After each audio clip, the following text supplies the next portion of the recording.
Thank you very much for joining us on Nationwide. We're live in Abuja on the network service of the NTA. I'm Ruth Aguera.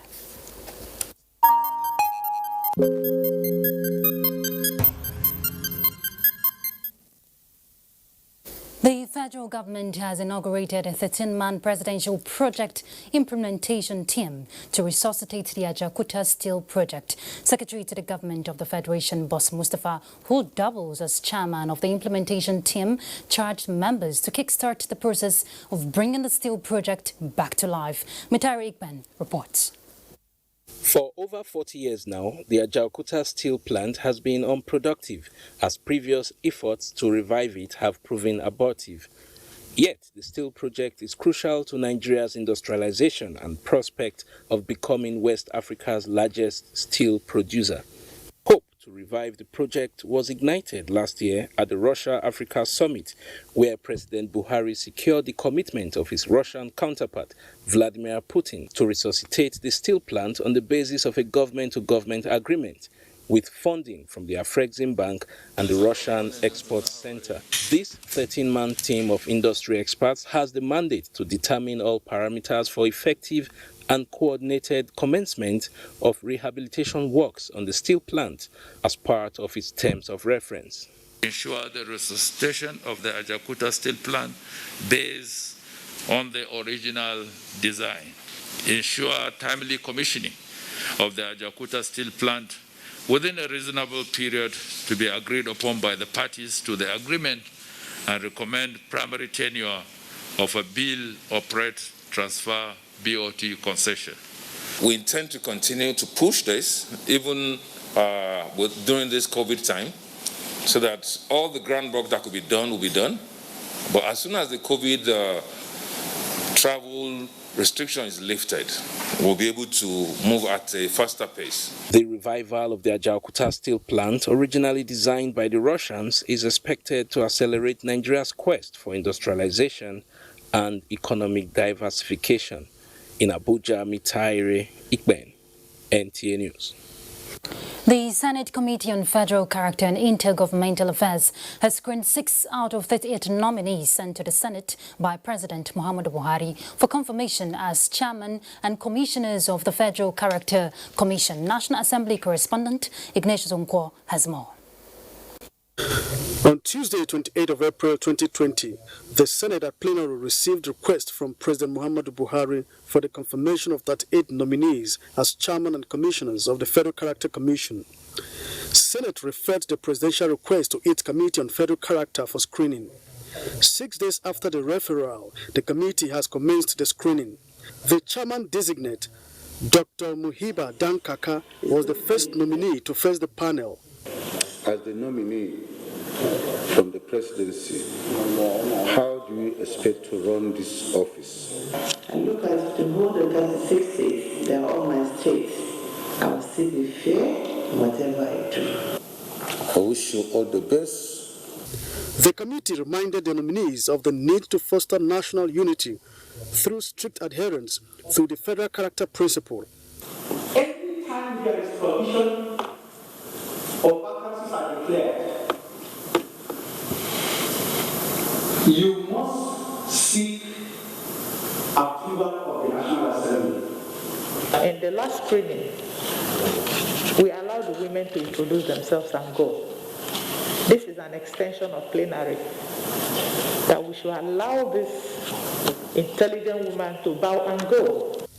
Those screened include Adeniyi Olowofela, Abiodun Akinlade, Ginika Florence, Tonya Okio, and Mohammed Hamza. Minister of Information and Culture, Lai Mohammed, described the choice of a woman this time for the chairmanship position as a positive step. I was married to somebody from the core north, coming from Kwara State. I have no doubt in my mind that with her humility and her readiness to learn, she will be a credit to the commission. The minister thereafter harped on the need for intensified sensitization, especially by the media, against the spread of COVID-19. From the National Assembly, Ignatius Onkwo, NTA News. Let's bring you update on COVID-19. Nigeria is now having 4,399 coronavirus cases. The latest figures released by Nigeria Center for Disease Control as of 10th May 2020 indicates that 248 new infections were established in 17 states. In the breakdown of the new infections, Lagos has 81, Jigawa 35, Borno and Kano 26 each, Bauchi 20, FCT 13, Edo 12, Sokoto 10, Zamfara 7, Kwara and Kebbi 4 each, Gombe, Ogun and Taraba 2 each, while Bayelsa and Oshun have 1 case each. 778 cases have been discharged and 143 have died. And Ondo State has recorded its first casualty from the coronavirus pandemic. The State Commissioner for Health, Dr. Wahab Adigbenro, announced this while speaking with newsmen in Akure. Dr. Adigbenro said the patient who was already receiving treatment at the State's Infectious Disease Hospital, Akure, had an underlying challenge of renal failure, which worsened his case and led to his death. He said the disease, the male, was one of those that came into the state from Lagos State after testing positive to COVID-19. Dr. Adigbenro said his body would be buried in accordance with laid-down rules by the NCDC. The commissioner hinted that all the COVID-19 patients in the state were in stable condition. And in Cross River, the state government is commending the efforts of the Nigeria Center for Disease Control for curtailing the spread of COVID-19 in Nigeria. Governor Ben Ayade, while speaking to newsmen in Calabar, is also promising to give his maximum support to the center. Let's hear from Paul Abel. Cross River is one of the 2 states yet to officially record 1 confirmed case of COVID-19 in Nigeria since the index case in February 2020. Of recent, there has been mutual suspicion from both ends as NCDC views the state as not conducting enough testing, with the state government on its part commenting on needs to quarantine NCDC officials who may come to the state for official assignment. Cross River State will do all they can to support NCDC to deliver on their commitment. Governor Ayade also speaks on efforts towards keeping the COVID-19 free status of the state. The No Mask, No Movement has played a great role, policing and blocking all our borders and our interstate borders and our international borders, and blocking our maritime corridor. Those were the initiatives that are paying off today that Cross River State is COVID-19 free. As the state awaits the arrival of the NCDC, it is expected that there will be continual flow of communication between the state and the center to avoid the repetition of the Kogi experience. In Calabar, Paul Abel, NTA News.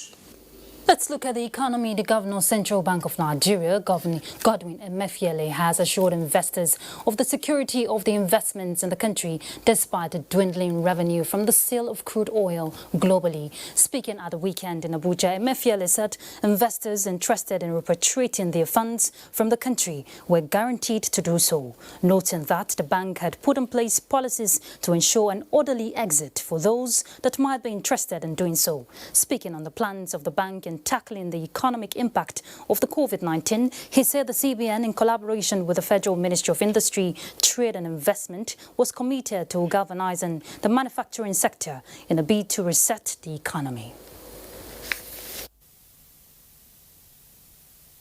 Nigeria has one opportunity to reset again and to say that as we start a new journey towards development, towards economic industrialization of a country, that Nigeria should join the race. And perhaps this is a good opportunity for us to see to it that we prepare ourselves as a country in Africa, the largest economy, to get our manufacturing sectors to work, to get our banking sectors to work efficiently to support economic growth and development, so that by the time African Continental Free Trade Zone arrangement comes on stream, Nigeria will be adequately prepared. I watch on television that AFCFTA starts again January 2021. And so, what do we do as a country? And that's why we think we should galvanize the manufacturing sector, the health sector, to prepare and then get our factories back, create jobs. Let us begin to see the fumes coming out of the rooftops of the manufacturing companies so that we can be adequately prepared for the battles ahead. The CBN governor there speaking. And we join our correspondent, our business correspondent, Chimobi Walter Naji, live to tell us more on how Nigeria's economy is thriving amid COVID-19. Chimobi, what can you deduce from what the CBN governor just related to us on the situation regarding the assurance to investors in various sectors of the economy?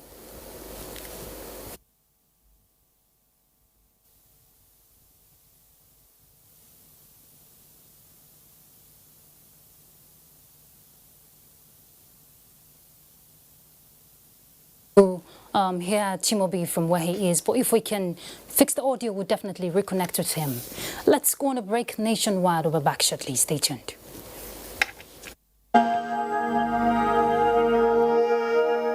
I wish to once again commend the frontline workers across the country who, on a daily basis, risk everything to ensure we win this fight.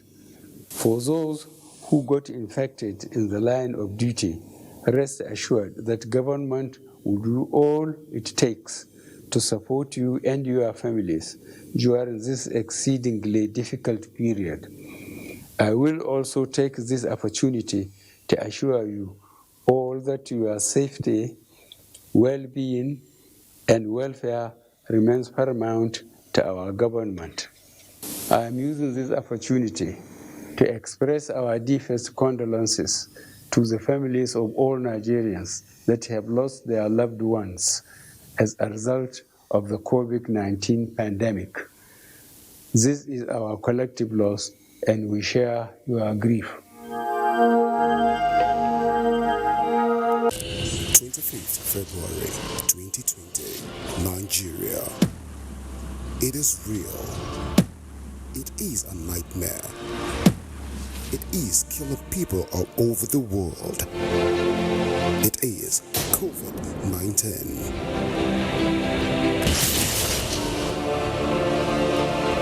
Compliance with the various states in Nigeria, the current measures will flatten the curves. Shutting down is not an act of wickedness, but an act to save lives. Stay home, stay safe. Observe social distance. Always put on a face mask while leaving your house. Make sure you are on the tricycle alone. Cars and buses cannot carry more than half their passengers. Always remember to wash your hands. Together, we will defeat COVID-19. This message is brought to you by the National Orientation Agency, Nigerian Film Corporation, powering possibilities.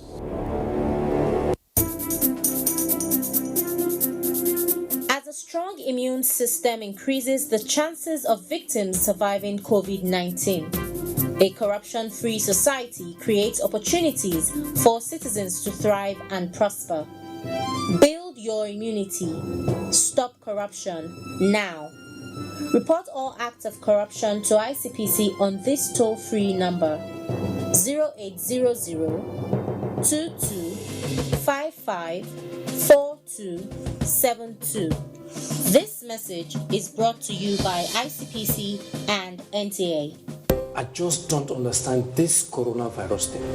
Is it real? See, coronavirus, known as COVID-19, it's a global problem and has killed thousands of people in China, Italy, Spain, UK, US, and other countries around the world. Okay. Now, why are they saying that we should stay home? Because if you go outside and get in contact with someone who is infected, you become infected and then come back home, affect your family. That's how it happens in other countries. Now, please, help me explain what this social distance is all about. See, as we are now, the virus travels through the air and by touch. We must maintain 6-foot distance at all times. Oh, so it's not by washing my hands with soap and water or hand sanitizer that is only important? Washing of our hands regularly is very important. But we must come together and fight this virus like we did Ebola. It is our responsibility to each other.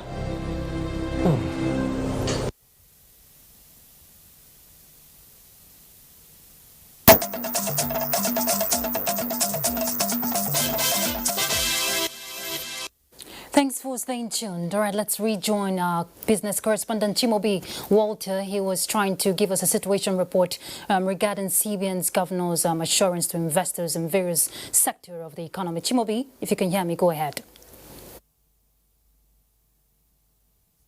I was talking earlier about, the implication of what the CBN governor said in that press release yesterday. He was trying to explain that, the issue of repatriation of fund is a global issue, being that because of the anxiety globally, that the investors globally do not have so much trust in the economy of countries as it were now, because of the looming recession that is quite imminent, and because of that, most investors are agitating as to being able to recover their funds or repatriate their funds back to their home countries. And it is on that note that the CBN governor is trying to douse the tension among investors, to let them understand that the country is on top of the game to ensure that whoever wants to get the funds repatriated back to the country would do that in due time. However, there is a bank policy that must be followed. And apart from that, he went further again to explain that the country is on top of the situation by trying to engage all stakeholders in the manufacturing sector to get manufacturers on board through the Ministry of Trade and Investment, to ensure that all the manufacturers are top of their situation, on top of their games in ensuring that Nigeria moves away from crude oil revenue to other sources of revenue that would ensure sustainability of the economy, even with the dwindling oil prices. And talking about the dwindling oil prices, experts have said that it may affect domestic production, may hinder domestic production, and with the induced disruption of activity because of coronavirus. What can you tell us about our economy generally now in Nigeria? As a matter of fact, I didn't get your question correctly, but I can tell you that the easing of the lockdown nationwide is a good thing for the Nigerian economy, being that most businesses are now being able to operate and do businesses. And of course, you know that when there is a lockdown, it affects every aspect of the economy. It affects every aspect of the economy, of course. And again, the easing of the lockdown may not give the country the desired result, because we're still having to practice a lot of the rules of engagement for the lockdown, talking about social distancing and the rest of it.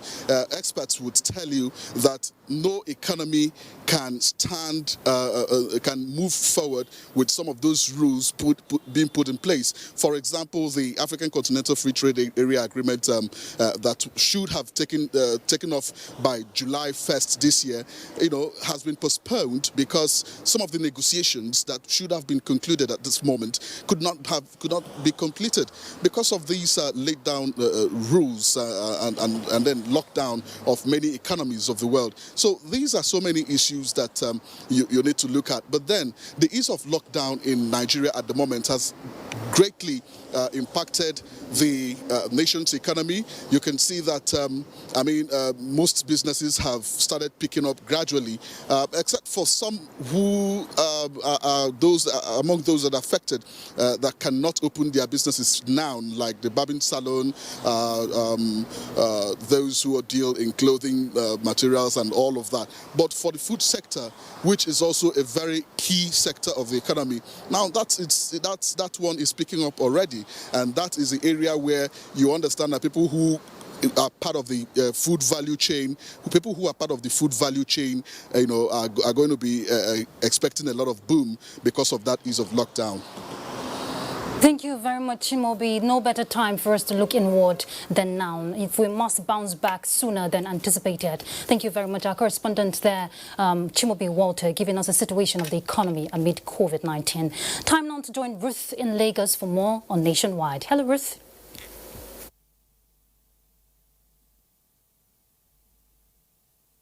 Hello. It's nice to have you. A It has been widely agreed that essential workers like medical practitioners, journalists, security personnel, and others are heroes in the fight against COVID-19. While their efforts are appreciated, issues regarding to their welfare and protection are being championed as they put their lives at risk on the front lines. Dr. Oguyemi in this report seeks to find out how they have been coping while discharging their duties. It wasn't long ago, precisely May 1st, 2020, that Nigerian workers joined their counterparts the world over to mark Workers' Day. Though the celebration was drowned by the COVID-19 pandemic, specific issues were raised to draw attention to the plight of essential and non-essential workers, one of which was to call for better protection for healthcare workers as cases of infections of these category of workers remains elusive. Dr. Doyin Odubanjo also shares these concerns. Of course, we've struggled with healthcare, health worker,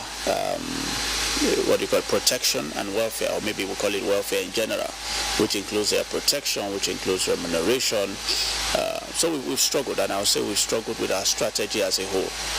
Journalists have not been spared, as globally and in Nigeria, there are reported cases of journalists being infected. Security personnel, especially the police, who are out enforcing several directives, have also taken steps to ensure the protection of its officers and men.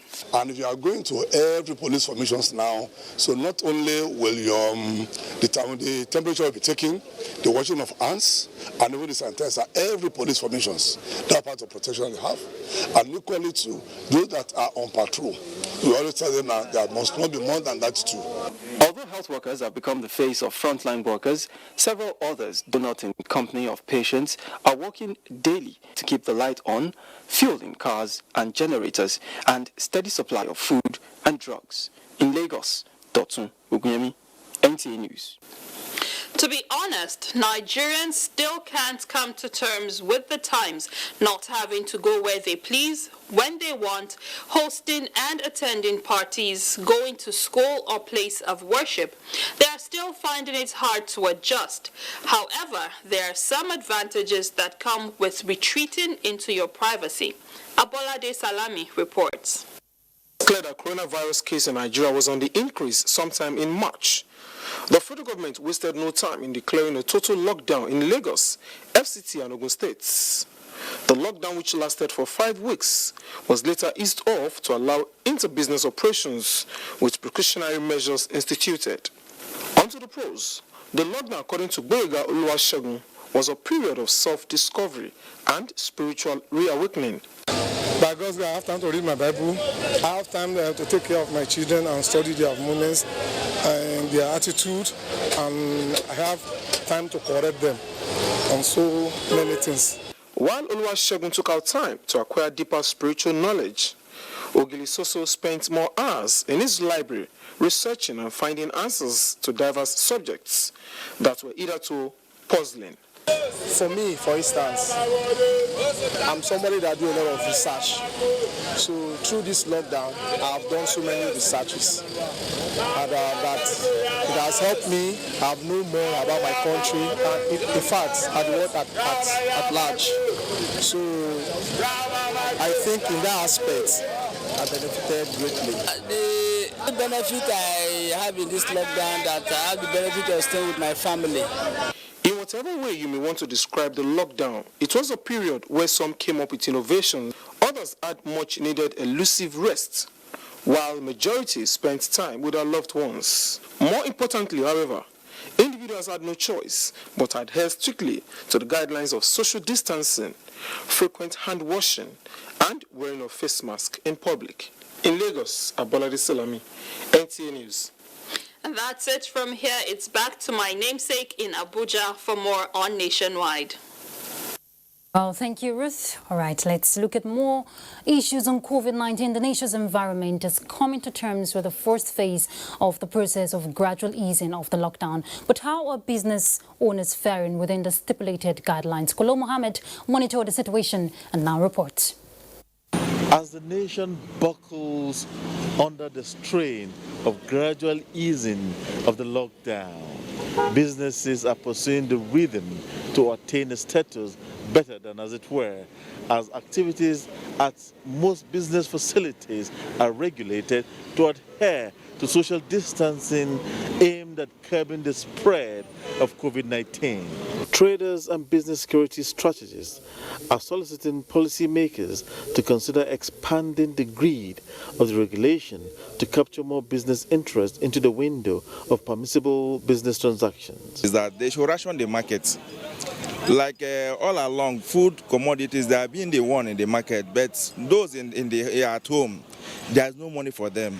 I think by the time they ration the market, those selling fancy should take like Tuesday, while the food commodities should take on Monday. Don't ease only those who are selling foodstuff. Ease other businesses, because it will get to a time, how do you make money to buy those food?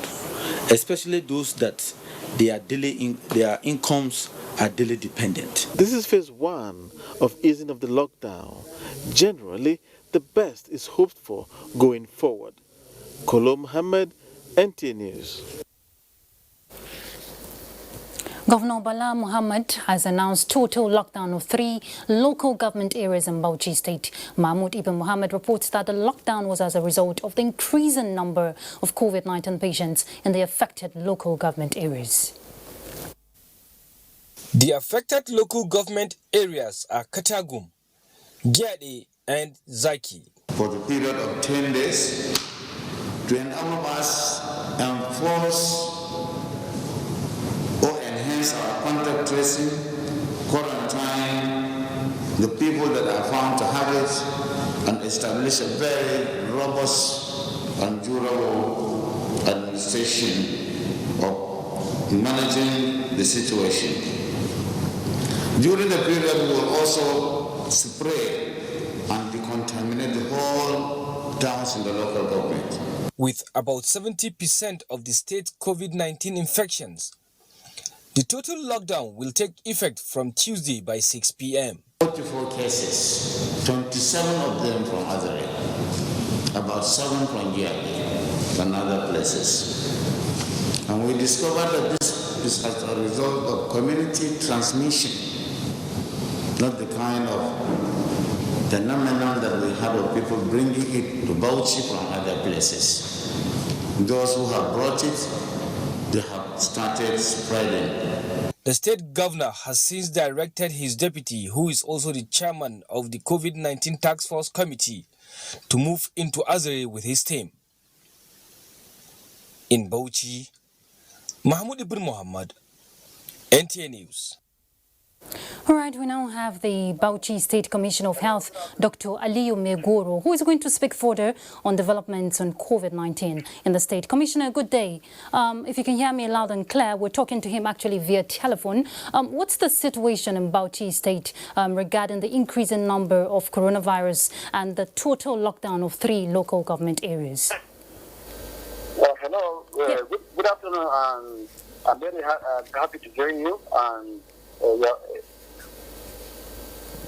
Okay, yes, I just asked a question. Let me go over that again. I said, what's the current situation in Bauchi State? We hear there's a total lockdown of 3 local government areas. What can you tell us at the present situation now? Yes, currently in Bauchi, in recent days, we have an increase in number of cases of COVID-19.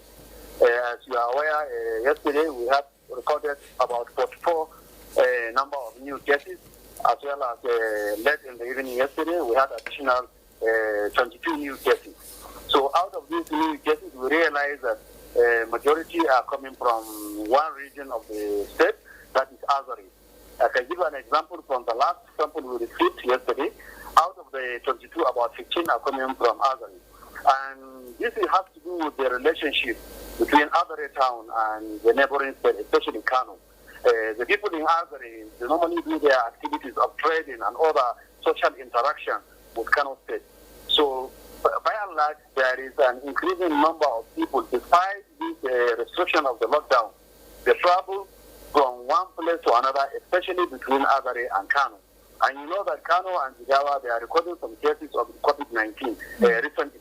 So, what we did when we noticed this kind of change in trend of the pattern of the disease in the region of Bauchi State, we deployed a team led by His Excellency the Deputy Governor, under the directive of His Excellency the Executive Governor of Bauchi State, to go to Azare and find the situation and see how we can be able to reinforce and strengthen the activities in Azare. So basically what we did last week, latest by Friday, we went to Azare and look at all the 9 pillars in the Emergency Operations Center that is operating in Bauchi, and we created a mini Emergency Operations Center in Azare. What I'm trying to explain is we increased their capacity in their surveillance activities, laboratory services, point of entry, infection prevention and control, case management, risk communication, logistics coordination, as well as research. Okay. So, yes, ma'am. Okay, Dr. Megoro, what can you tell us about government's efforts in terms of enlightenment for people, in the rural communities to stop this community transmission? Yes, there is an intensified risk communication. In Bauchi, we already have a good pillar right from the cases of Lassa fever up to COVID-19. There is no one community that I can tell you is not aware of COVID-19. It's just like the attitude of our people, They will be aware, but when you come to the issue of the attitude and practice, that one is different. So we are trying to increase awareness by engaging the community leaders, by engaging the traditional leaders, so that they can be able to talk to people. These are role models in the community. So in Azare, we are going to intensify this campaign. During this lockdown, we are going, in addition to the risk communication, we are going to fish out any contact that is of high risk, and we will take sample, and if you are positive, we will take you to the isolation and treatment center. So as I'm talking to you, we have about 68 cases currently in Azare and 115 here in Bauchi. So what we are trying to do is we located a facility, existing federal structure in Federal Medical Center Azare, and now we are going to admit these cases, and then His Excellency the Deputy Governor is right now on his way to Azare. He's going to station permanently there to increase the capacity of people in Azare as well as the health workers in trying to contain this disease. All right, thank you very much, Dr. Aliyu Megoro. Thank you very much for your time. Thank you very much for having me. Thank you. All right, I just put that out, and that's the Commissioner for Health in Bauchi State. And we can get enough of awareness as the need for people to avoid contracting COVID-19 has again been re-echoed on NTA's Good Morning Nigeria. Medical experts say contracting the virus could lead to death, especially in patients with underlying ailments. The guest, while discussing COVID-19 and underlying ailments, reiterated the need to observe all protocols mitigating the spread. Lydian Sampson reports. Patients with chronic diseases before COVID-19 could hitherto manage the ailments for years. Ironically, if such patients contract COVID-19, the underlying ailments heightens, leading to death. The guest therefore stressed the need for planning with other experts on management of COVID-19 patients with underlying illnesses, which they say present severe cases. COVID-19, I would want to call it the accelerator of death in these patients with comorbidities. Try to remove that fear of getting infected when they go to the hospital, because the hospitals ideally should have triage areas where patients will be triaged to go to where the non-COVID patients are seen, and if they are high-risk patients, they are referred to where COVID patients are seen. So they should practice all those hygienes, the hygiene, the social distancing, the putting of masks, and taking their medication. They also urge government and other stakeholders to intensify efforts at establishing intensive care units in hospitals and isolation centers for specified treatments. Now, if you have cancer, it will be expected that it is not only the COVID-19 that is going to be treated.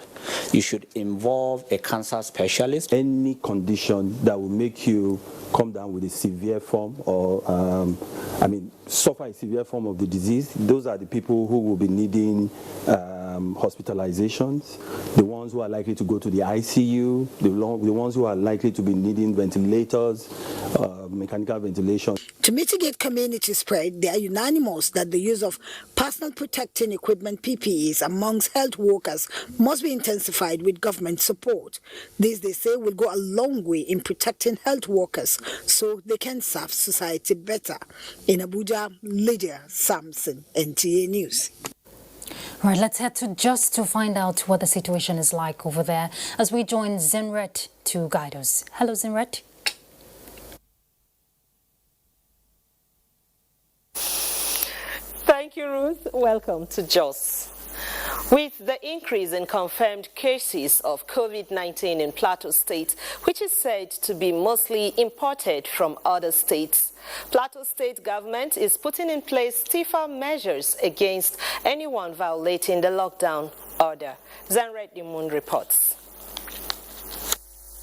With the lockdown directives by the state government to contain the spread of COVID-19, directing the closure of entry routes to the state, drivers have now derived illegal routes to convey their passengers in and out of the state, thereby flouting government's orders and putting the state at risk of the pandemic. With the index case in the state said to be a returnee from Kano State, the government has taken more proactive measures to address this issue. His Excellency, the Governor of Plateau State, is going around to see things for himself, to assess the situation at the borders himself. The borders have been a challenge to us, but challenges are meant to be solved, and we are determined to make sure that people do not cross the borders again. The Commissioner for Information, Dan Manjang, adds that there is synergy with the National Union of Road Transport Workers in the state towards sensitizing its members against engaging in such acts that is detrimental to their health and that of their passengers. Our park is locked, and you will see nobody inside our parks. And every park before the lockdown, you will see we have washing hand and sanitizer. Plateau State presently has a total of 17 cases of COVID-19. In Jos, Zenra Dingmoon, NTA News. To further strengthen the state's capacity in the fight against the coronavirus pandemic, the APIN Public Health Initiative, a non-governmental organization, has donated medical equipment to the Ministry of Health, Plateau State. David Ijashion has details. Nose masks, hand gloves and infrared temperature scanner are among the medical equipment donated by APIN Public Health Initiative and received by the Commissioner for Health, Plateau State, Dr. Nimkong Landam. In his remark, the team leader said these items will aid government's efforts to curtail the spread of the virus within the state. Just like the Honorable Commissioner of Health said, the state cannot do it all. So this is a battle that everybody must put hands on gear to fight. So in our own small way, we felt that we should donate these items. They say a little drop of water makes a mighty ocean. So if we do our bit and every other person does his or her bit, collectively we will quickly eradicate this infection. The Commissioner for Health commended the efforts of the NGO and encouraged emulation of this act by other bodies and private individuals. We are also appealing to other donor agencies or partners. They should also come and help. Government cannot do this alone. Do your own little donation. We can use it for the purpose it's meant for. The Commissioner encouraged the public to play their roles also by adhering strictly to the safety measures outlined by health practitioners. In Jos, David Ijashion, NTA News. That does it from Jos. I am Felicia Daliub Samaila. Ruth is back to you in Abuja for more on Nationwide. Felicia, I apologize for calling you Zenrate. All right, let's look at more stories as nations continue in desperate search for vaccines and the possible cure for coronavirus pandemic. Some medical experts have advised on the use of simple face masks to tame the spread of the virus and prevent other infectious respiratory diseases. Suese Agu examined some of the health implications from improper use of face masks.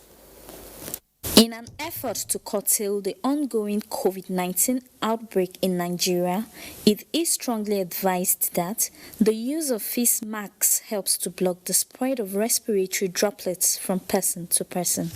With this advice by medical experts, government at all levels have mandated the use of face masks in public places, which has recorded high level of compliance. The advantage is that it prevents you from getting infected with this virus. Nevertheless, it is again feared that the constant use of these face masks over a long period could cause health hazards, which mostly affect the human respiratory tract. This thing is very airy. you're supposed to use it. It should not be too tight so that you can breathe. If not, you will suffocate yourself. I've seen people suffocating and coming down with swollen lips and swollen nose. It should give you a room to breathe. It should not be too thick, because if it's too thick, you can inhale your carbon dioxide and you can go into suffocation. You go into shortness of breath. They, however, called for massive sensitization on the proper use of face masks and endeavor to sterilize or wash and iron those locally made, or better still, discard of the surgical ones. In Makudi, Sirisi Agu, NTA News. Let's go on another break. We'll be back shortly. Stay tuned. The number of the COVID-19 cases in Nigeria is increasing daily, with many more tests ongoing. The battle of testing, isolating, treating, and attending to the affected persons rests heavily on the shoulders of our health workers, constantly putting their lives on the line and at risk to contain this virus, save and protect the lives of millions of Nigerians. To these health workers, we at the Nigerian Television Authority, NTA, on behalf of millions of Nigerians, say a big thank you for all that you have done and are doing. To the security agencies enforcing the lockdown and every other frontliner, we say thank you for putting your lives on the line to save ours. There is no amount of words that can quantify our gratitude. Thank you. This message is brought to you by the Nigerian Television Authority, NTA, Africa's largest television network. Now believe this Koroti. You know if you touch black man, if you like, gather the whole Niger, come together, make a cough. Nothing. Which one you want? Give me V&D. I beg, get small pieces. How much you want to give her? Give me 200. Take your change now. You don't want your changes. My people, this coronavirus, na serious matter. May una wash una hands regularly. Come use alcohol-based hand sanitizer. If you no see water, wash your hand. Make una sit down for house. You see this virus, so it no get leg. Now we dey waka kurukere. No waka around, make the virus for die. No forget, say the betterment of our people. Now for your handy day. This message is from the Akinfade Foundation in partnership with the National Orientation Agency with support from MacArthur Foundation. There is a lot of fake news and report circulating, especially on social media, on the coronavirus. Do not believe or partake in the spread of these fake reports. If it is not on the official website or news from the Nigerian Center for Disease Control, NCDC, disregard such report. Only together can we beat this virus. Only together can we overcome this pandemic. Follow the instructions and guidelines provided to combat this virus. Most importantly, stay at home. Self-isolate, regardless of your status. All right, it's that time we join the Presidential Task Force on COVID-19 daily briefing. Just got started. Stay tuned. For Monday, 11th May 2020. Today, we'll be taking the remarks of the chairman, as well as the updates, technical updates from the Honorable Minister of Foreign Affairs will update us on certain activities before we take the questions from gentlemen of the press. So this afternoon, we begin, as usual, with the chairman of the Presidential Task Force, SGF, sir.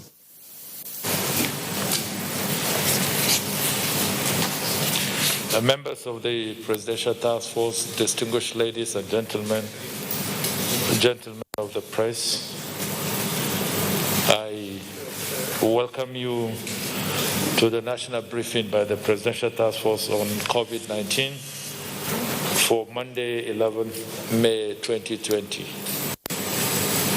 Yesterday, Sunday, 10th May 2020, marked the end of the first week in the eased restriction phase. I wish to remind you that we are still in phase one of the three-pronged fortnightly strategy. The completion of the first week has provided the PTF COVID-19 an opportunity for a mid-phase review of the impact of the guidelines put in place to drive our national response. I'm also sure that Nigerians have equally focused on the pandemic and have done their assessment of progress made, especially as it relates to compliance. One gratifying outcome of the assessment we have all undertaken as stakeholders is our convergence of thought on the level of compliance with the guidelines and how our individual and collective response would improve and or jeopardize our ability to contain the coronavirus. During the first week, the country generally witnessed increased number of positive cases. This is attributable to our expanded capacity for testing with the opening up of more testing centers and laboratories. As of today, there are 21 laboratories nationwide, including private laboratories, and we continue to engage with more private laboratories on stream. Similarly, we wish to confirm that states have been encouraged strongly to set up isolation centers, wards, including ICU, with a minimum of 300 beds each.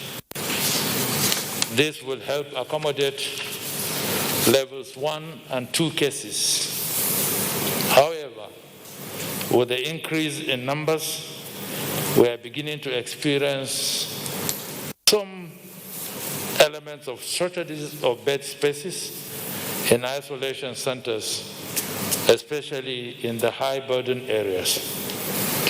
We are conscious of the need to take care of different categories of persons, e.g. people living with disabilities, terminal conditions, and other underlying factors, stroke comorbidities. We have also been able to complete the evacuation of 2 batches of Nigerians from the United Arab Emirates and the United States of America, along with another batch from the United Kingdom.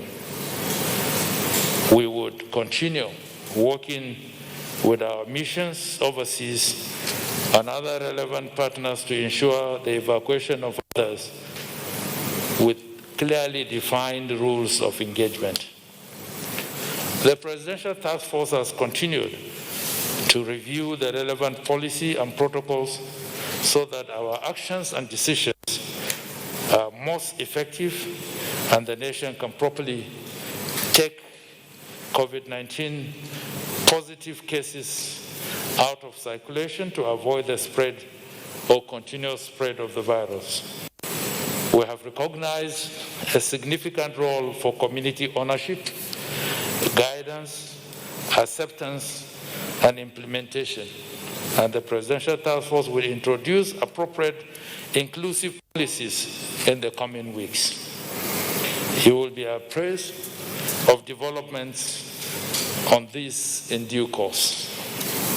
As part of efforts to support the state in the establishment of isolation and treatment centers, I wish to remind our state governors that the Catholic Bishops' Conference has offered and volunteered all the 425 hospitals and clinics that belong to the Catholic Mission nationwide for adaptation and use as isolation centers. Governors in the various states are encouraged to please approach Catholic archbishops and bishops in their states to access these facilities.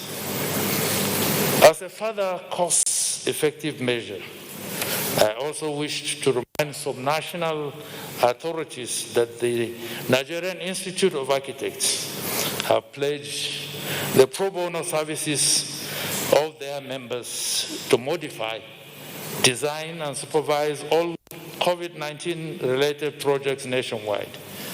Again, we urge that this offer be taken up speedily.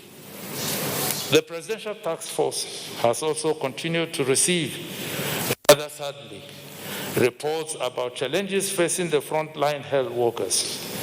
They have received threats to lives, experienced detention by patients, they are actually nursing to health, and suffered other forms of harassment.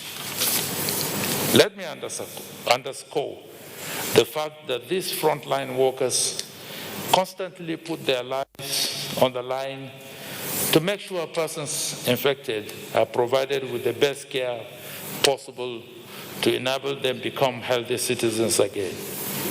It is therefore inhuman and unacceptable that patients engage in acts of locking them up and making demands that these frontline officers, most of the time, do not have the capacity to address. The Presidential Task Force COVID-19 views such behavior as reprehensible and should be deprecated. We call on all state governments to take this up appropriately. On the overall, the Presidential Task Force is identifying and assessing all low to medium and high burden areas with a view to assessing and modifying our strategy. This will involve drilling down from all tiers of government to community level. This mention serves as a notice to traditional and religious and community leaders to brace up for deeper involvement as we develop the protocols to strengthen community ownership in the national response. While we continue to work on all options, the Presidential Task Force wishes to repeat the dangers inherent in the lack of compliance with guidelines issued. We must always remind Nigerians that Mr. President took a painful and difficult decision to ease the restrictions by approving revised measures that will maintain a balance between the safety of Nigerians and giving them the opportunity for some level of economic activities that will sustain their means of livelihood, especially the poor and vulnerable who depend on daily means of subsistence. The ease restrictions must therefore not become an excuse for us to lead the lives we were used to pre-COVID-19 days. I wish to reiterate that the world today has completely changed from what we used to know. And if we want to continue living the old ways, the costs would be enormous.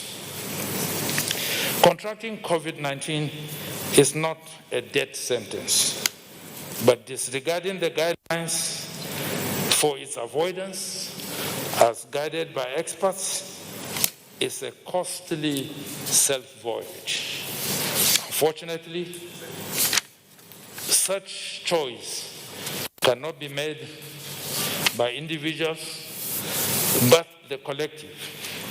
And we are all resolute in stamping this scourge out of Nigeria. Tomorrow, we hope to commission the this-day dorm treatment and isolation facility. It will add a total of 270 beds to our capacity in Abuja. This is a private sector-driven initiative, and we commend the efforts of this day and its proprietor, the NNPC, Sahara Energy Group, CCECC, and all the partners involved in this enterprise. Finally, I wish to underscore our appeal to Nigerians to please continue to comply with the guidelines. You must take personal responsibility for actions. I now yield the podium to the Honorable Minister of Health to update you on new developments. Thereafter, the Director General, Nigerian Center for Disease Control, would have the floor, followed by the National Coordinator of the Presidential Task Force. I thank you for listening.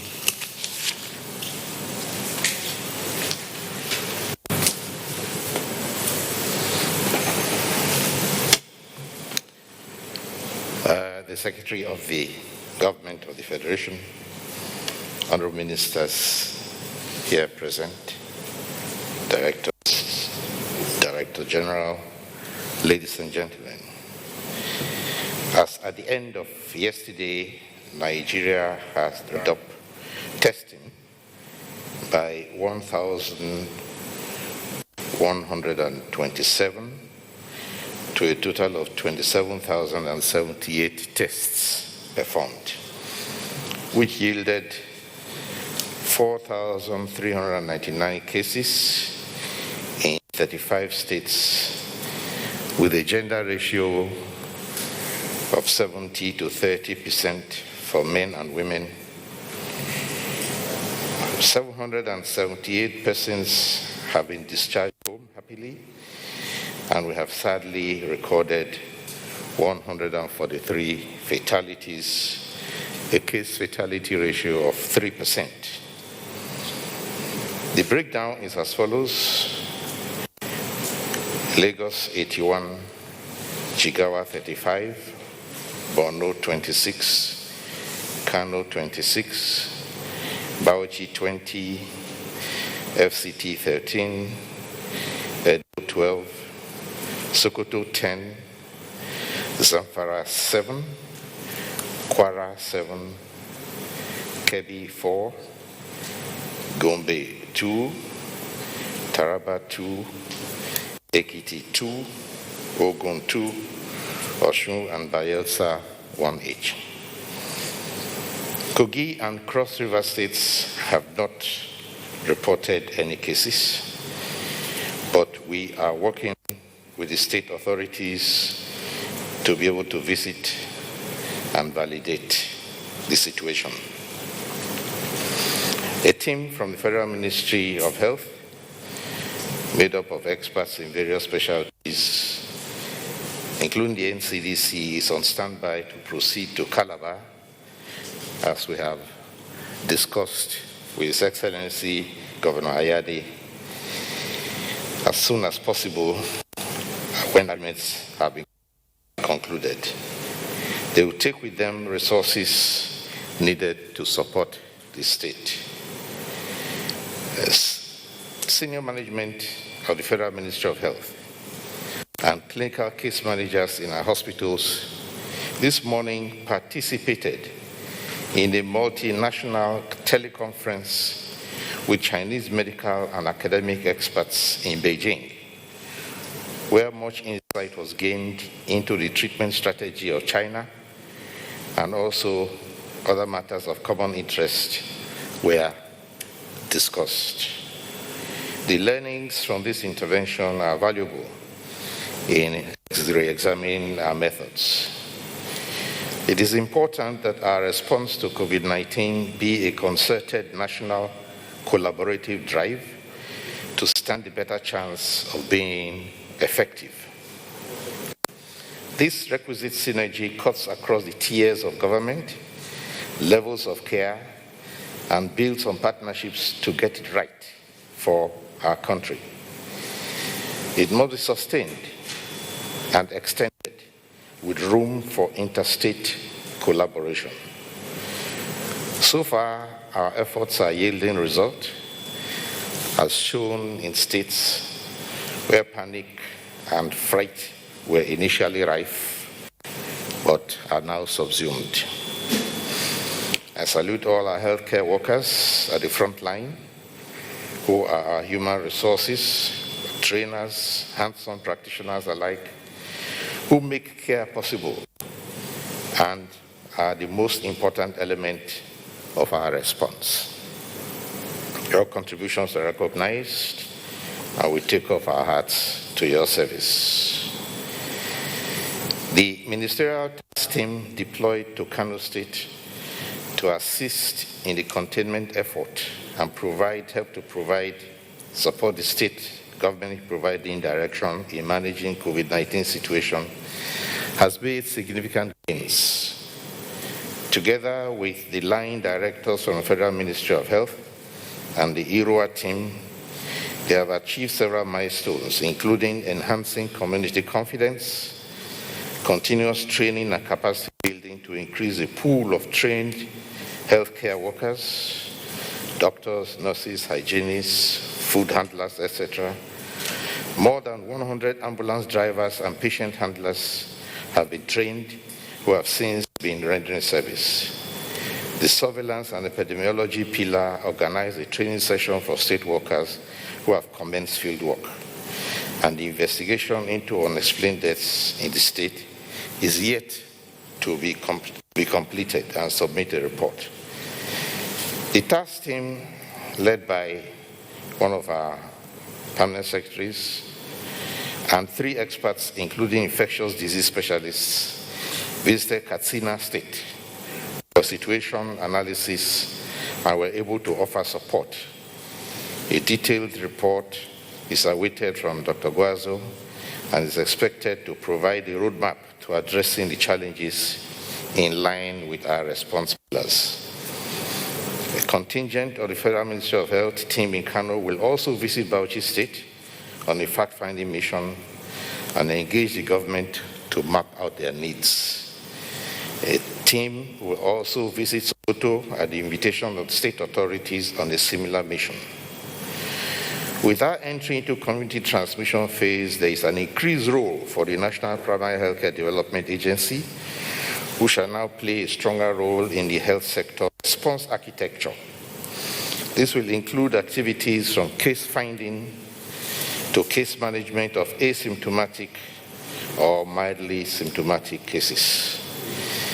The DSDOME Treatment Center, as the SGF has said, is a project of the Coalition Against COVID-19 and is complete, ready for commissioning. The Honourable Minister of FCT will participate in the event. The center is fully self-contained. It comes with its own PCR laboratory and a fully equipped ICU unit and an incinerator to destroy medical waste.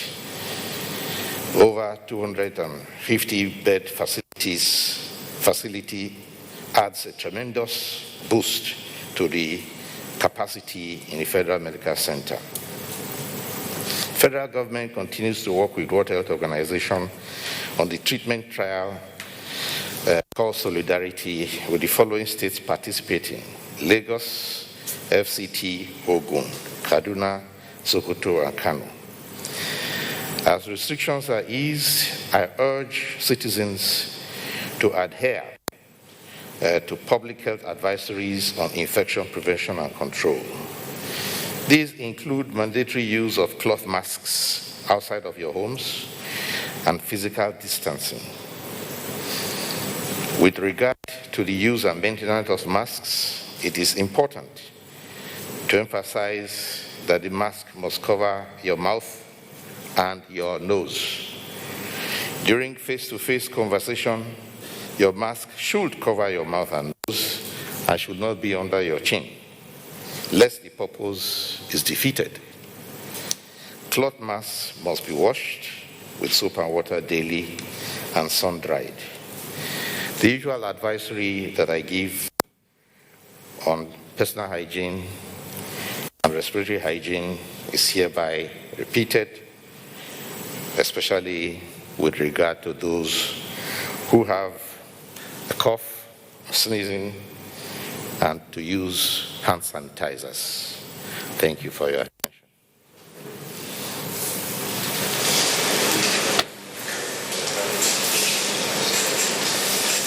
Chairman of the Presidential Task Force, Honorable Ministers of Health, Honorable Ministers, ladies and gentlemen of the press.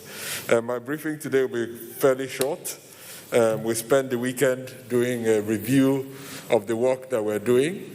Throughout this response, 3 months now, we've got to keep the wheels rolling, a supply chain going, and PC materials being delivered across the country, the labs working, supply chain to the lab, out of the lab. Now we have 23 labs across the network that have to be kept going. The surveillance architecture, the surveillance systems have to keep working. No matter whether it's Saturday, Sunday, these things have to work. So sometimes you take a break and review all the work that you're doing, plug some gaps, identify loopholes, and try and improve the system. So that's what we did throughout Saturday and Sunday, just to make sure we identify gaps, identify opportunities to improve, and we'll keep doing that throughout the outbreak. Like the Honorable Minister said, this is a new phase. We have to accept that there's community transmission happening, especially in Lagos and in Kano, and definitely in a few other cities in northern Nigeria, as well as in FCT. So in those areas, we'll have to adapt our response to meet, to face the realities that we're facing. This is a virus that is very easily transmissible, irrespective of the hard work that is being done across the country. So as it spreads to other cities, we adapt and change our response in order to manage that. We keep pushing in states that are not yet collecting enough samples to do a bit more. Do not rest on your oars. If you are not testing enough, you cannot know if the disease is circulating in your state. This is advice to those that want to take it. Eventually, none of us can manage this. This is a virus that we have to stay on top of. We see what is happening across the world. We see transmission happening in countries with a lot more advanced public health infrastructure than ours. So our responsibility to every Nigerian is to keep doing our best in prevention, in detection, and in care. So right now, we are pushing very hard. Every day we keep preaching on prevention and asking Nigerians to take responsibility. We keep pushing to improve detection, i.e. improve our laboratory capacity, and like you can see from the results, we're improving every day.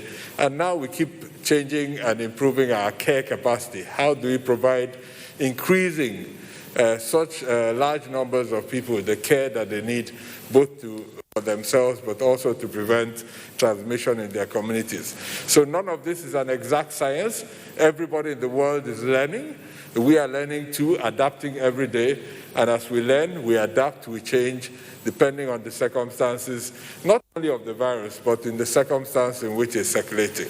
So that's what we did throughout this weekend, looking at the response and finding ways to improve it. One way we're going to improve it are new guidelines of integrating private sector labs into the testing, into the laboratory architecture. So we've now come up with guidelines for this. So any private sector lab that wants to join the COVID testing can go pick up this guidelines that we're going to publish on our website tonight, look through it, define what they need to do to be able to join the network, and we will support them through that process. This is one bit of what the changes that we continue to make every day to improve the response. So that's our pause for today, and look forward to your questions. Thank you very much.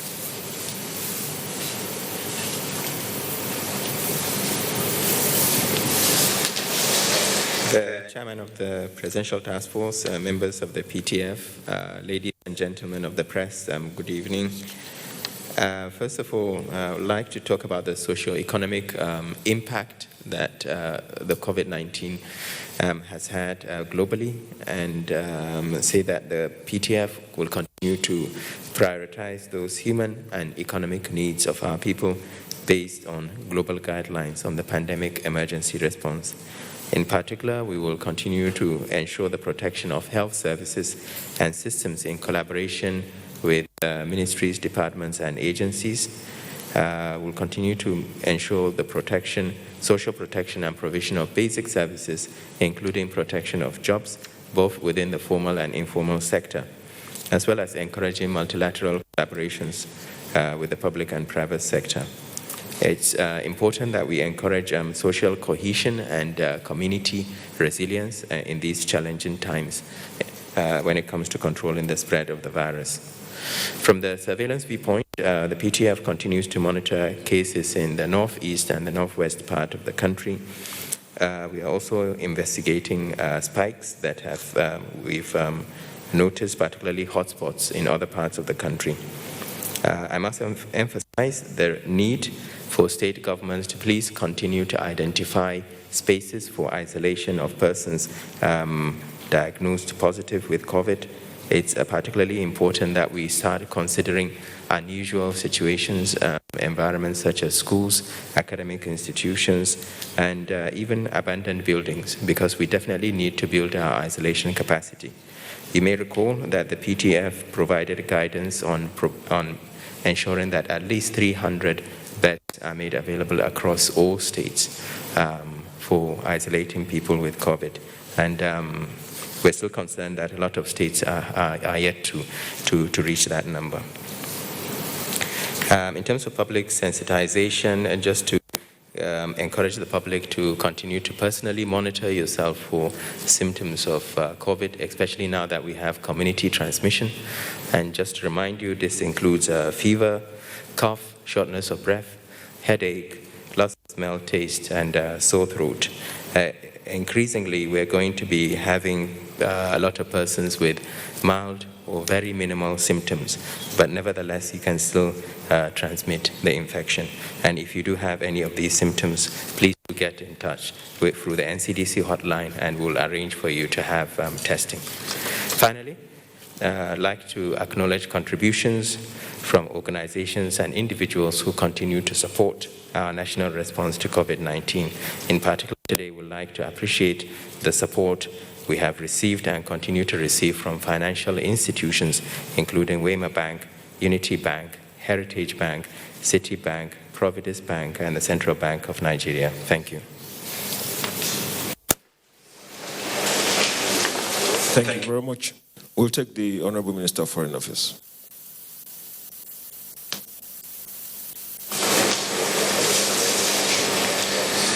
Thank you very much. Good evening, everybody.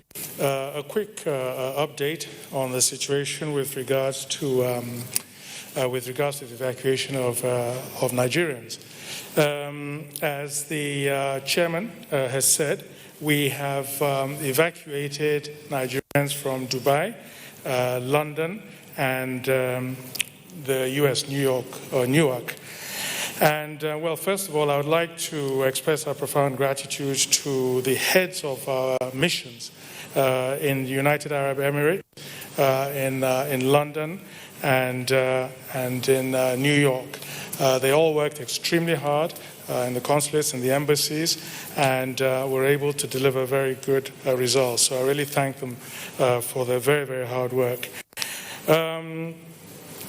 The flight from the UK, unfortunately, was a unique flight, as I mentioned. It's the only one we're going to attempt, what we attempted in that case, which was to drop the passengers in Lagos and then transfer them with a completely different carrier to Abuja. Unfortunately, a number of things went not the way we wanted them to go, and for that we apologize most profusely to all the passengers, those who had to wait a significant amount of time in Lagos before boarding the connecting flight to Abuja. It was totally unforeseen, something would have been difficult to address beforehand. The crew of the connecting carrier were not able to, although the plane was there, unfortunately were not able, for a number of reasons, to board the plane immediately and take the passengers to Abuja. We were fully engaged during the whole process, trying to get that plane to take off quickly. But as I said, unfortunately, this did not happen, and we apologize truly to all those passengers. And also in Abuja, there were some logistic issues that again created some delay. And there again, profound apologies. We have put in place mechanisms now to ensure that no such thing occurs again, and have really taken the strictest measures that we need to take. And we saw the benefits of those and those new mechanisms we've put in place because the flight that came in yesterday from the United States, everything went seamlessly, and that's how we would want to keep that going forward. Now we have over 600 evacuees in various accommodation in Lagos and in Abuja. And we're reaching, as I understand from our medical people, a saturation point, the maximum we can really cope with and be able to deliver adequately and professionally the services and the care that we're supposed to. So this will mean that we will be staggering our flights in evacuating Nigerians and making sure that we deal with the ones that we have in place before bringing back others. But we certainly, will hope that in an adequate period of time, we will be able to bring back some of the others out there. And there are many still out there. Nigerians in China, in India, Canada, South Africa, Sudan, France, Lebanon, Egypt, and all this really calls into question our absorptive capacity, our capacity to absorb, such large numbers, and clearly our system is being strained. So we really have to take it easier, and also to ensure that we can deliver optimally as we're supposed to. Another issue that's come up in the media quite often has been the issue of using Nigerian carriers. I've explained in the past, and I'll do that just very quickly again. The carrier that came from the United Arab Emirates, it was not a government organized one, and the one from the UK was one that was coming already, and the one that came from the US was one that had been arranged and pretty much a private sector initiative.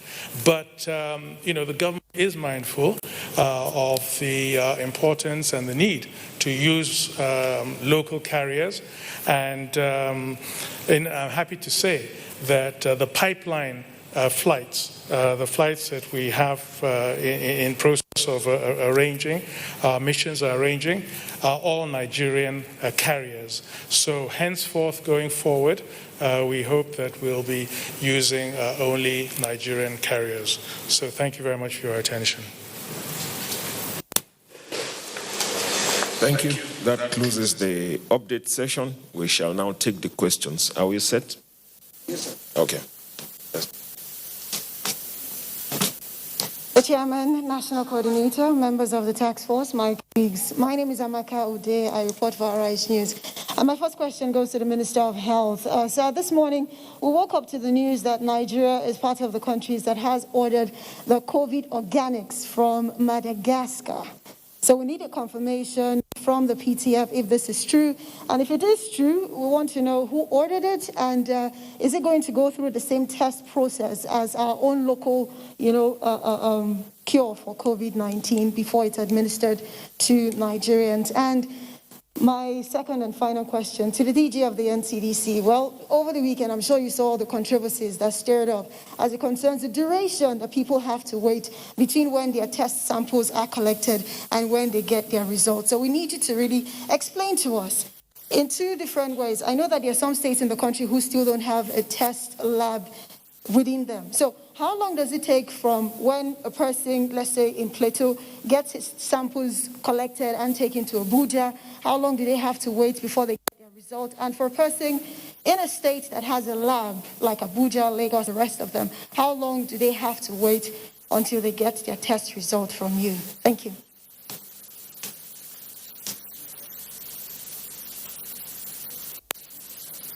Good afternoon. Good evening, members of the PTF. My name is Juliana Taiwo Baloyen. I write for the Sun newspapers.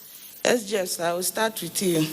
You just spoke about scarcity of bed space in states and all that.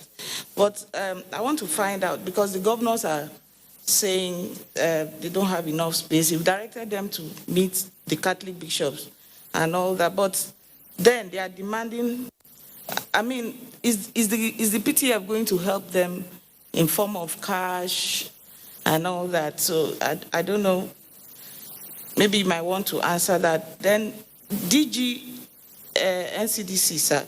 Someone wants to know if the claim by the so-called Life Bank to work with Nigerian Institute of Medical Research to make COVID-19 testing easier for Nigerians is genuine. He said because he finds their demand on clients' mode of transportation very disturbing. We want to get your reaction. Minister of Education, sir, want to get an update on the scholars in Russia.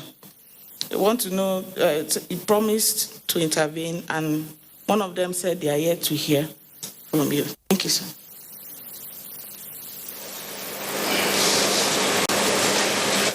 Good evening, all. My name is Nike Adebowale. I report for Premium Times. My question is for the NCDC DG, sir. Sir, is there any specific reason why the recovery rate of COVID-19 patients in Abuja is low compared to that of Lagos? Although I'm not oblivious of the fact that Lagos has more cases than any other state in Nigeria. Then my second question for the Minister of Health is just a follow-up to the question I asked last week pertaining some health workers that are yet to be paid and Alex Okweme University Teaching Hospital, Abakaliki. Thank you.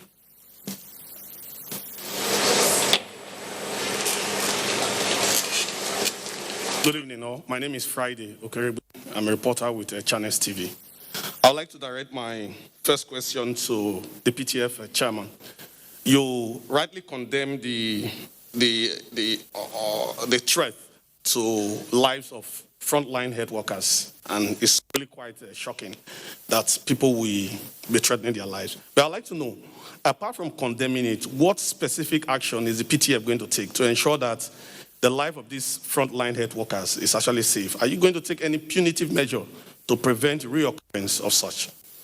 The second question has to do with the question we raised last week about the national response. Even though the PTF insists that there is one national response, the obvious is that many states are doing their own thing the way they want to do it. And this actually portends some dangers. I'm sure you read the news over the weekend. A lot of things happen across the states, from south-south to southwest. A lot of things happen. So my question is, what plans does the PTF actually have to engage governors in the states to ensure that they key into this national response? Because as it stands, it does appear that we have only Lagos, FCT, and perhaps a few more states that are actually keying into the national response to COVID-19. Thank you. Good evening, all. Rachel Abuja from the News Agency of Nigeria. My first question is for the chairman, PTF. Sir, I would like to know if how much is set aside for research and cure for COVID-19 in the country. And my next question is for the Minister of Education. Sir, I don't know how your ministry is helping people with disabilities, like in the cluster, most especially the blind, deaf, and physical challenged people to learn, because you didn't mention anything for them. My next question is for the DG NCDC. Sir, we all know that we are in the era of PCR and bioinformatics. And organisms can be determined in their phylogenies, right, if I may say, within 5 to 10 hours. Why do we still have strange illnesses in the northern part of Nigeria when we can actually detect all of this? Many thanks.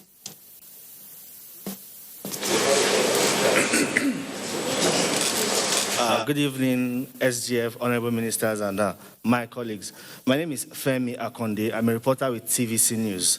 As the SGF, I would like to ask, is the Presidential Task Force keeping records of human rights abuses and violations going on across the country? Because it seems in this COVID era, there seems to be a rise in these cases. And maybe, perhaps in the post-COVID era, some international agencies that we love to hate might come out with damning reports about Nigeria's human rights records. And then I would also want to ask the Minister of Health. There's a report that health workers are about to go on strike in the FCT as a result of non-payment of salaries and other irregularities. And we know this would be a setback to the collective fight to flatten the curve of transmission. I would like you to react to this. Thank you.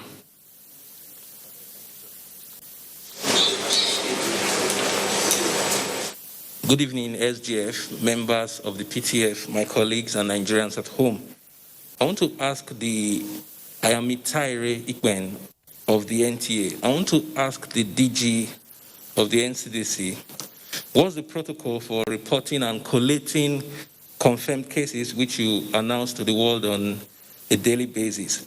We want to know, are the tests carried out by the state response teams and reported to the NCDC, or the NCDC carries out the tests, confirms and collates the cases? And for the Minister of Health, is it true that health workers across the states are refusing to attend to patients who show up with other ailments due to the shortage of PPEs and the fear that such patients might present with COVID-19 symptoms? And as a follow-up to that, I want you to also tell us, what is the PTF doing to stimulate local production of PPEs? Has the PTF identified any local manufacturer so far? Thank you.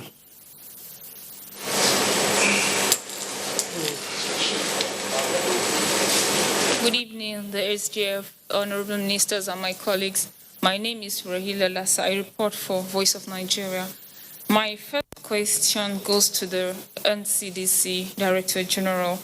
I want to know the update from Yobe State as regards isolation, contact tracing, and treatment, because there are allegations that the index case, who was staff of the State Ministry of Health, died, and then there have been no follow-up, no contact tracing, nothing about that. The second one goes to the SGF. This is a complaint from newspaper vendors taking newspapers to as far as Maiduguri, and they have been stopped by soldiers at Kubo and Karu. And this has delayed information dissemination to the far north. I want to know what the PTF is doing to address that. Thank you.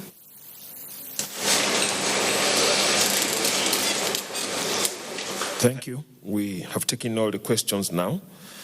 We will be receiving responses from the Honorable Minister of Health, the Director General, NCDC, the Honorable Minister of State Education, and the SGF. We'll begin with the Honorable Minister of Health.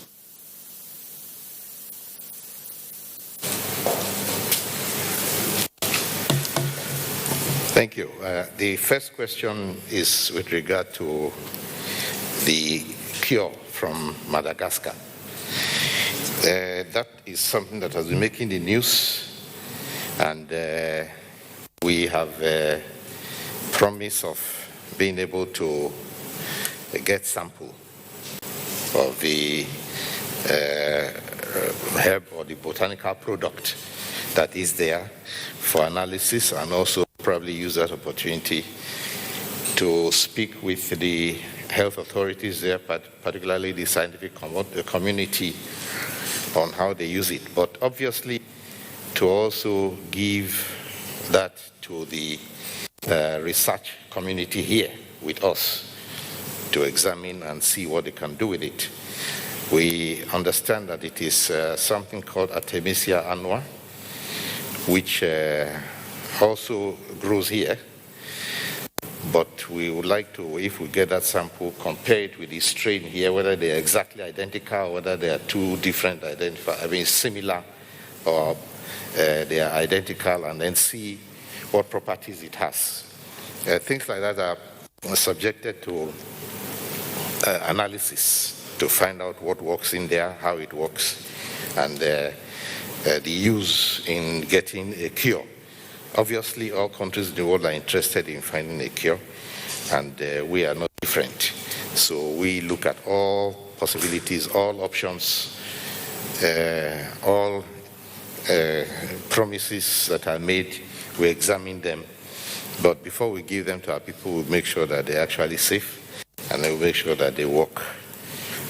Now, with regard to the health workers, well, I want to thank all the health workers who have any kind of a grievance for giving notice. They should give us notice, because they must always give the government a chance to look into whatever grievance they have, so that the grievances can be addressed. Some of them are very simple to address, so if you give us notice or right to tell us of your grievance, those can be attended to. You are correct that this is not the time to go on strike, because this is when all hands need to be on deck. And we expect that the health workers will also allow sufficient time for resolution of whatever grievances they have. I'm sure some will not be very difficult to resolve before they take any action. Local production of PPE, yes. I have said before that we are in conversation with manufacturers of PPE, Nigerian manufacturers. Some have made presentations to us. They have shown us samples of what they can make. And the samples we have sent to the users. We have sent samples to NCDC to look at it to see if the way it's constructed is correct and if the material they use is good.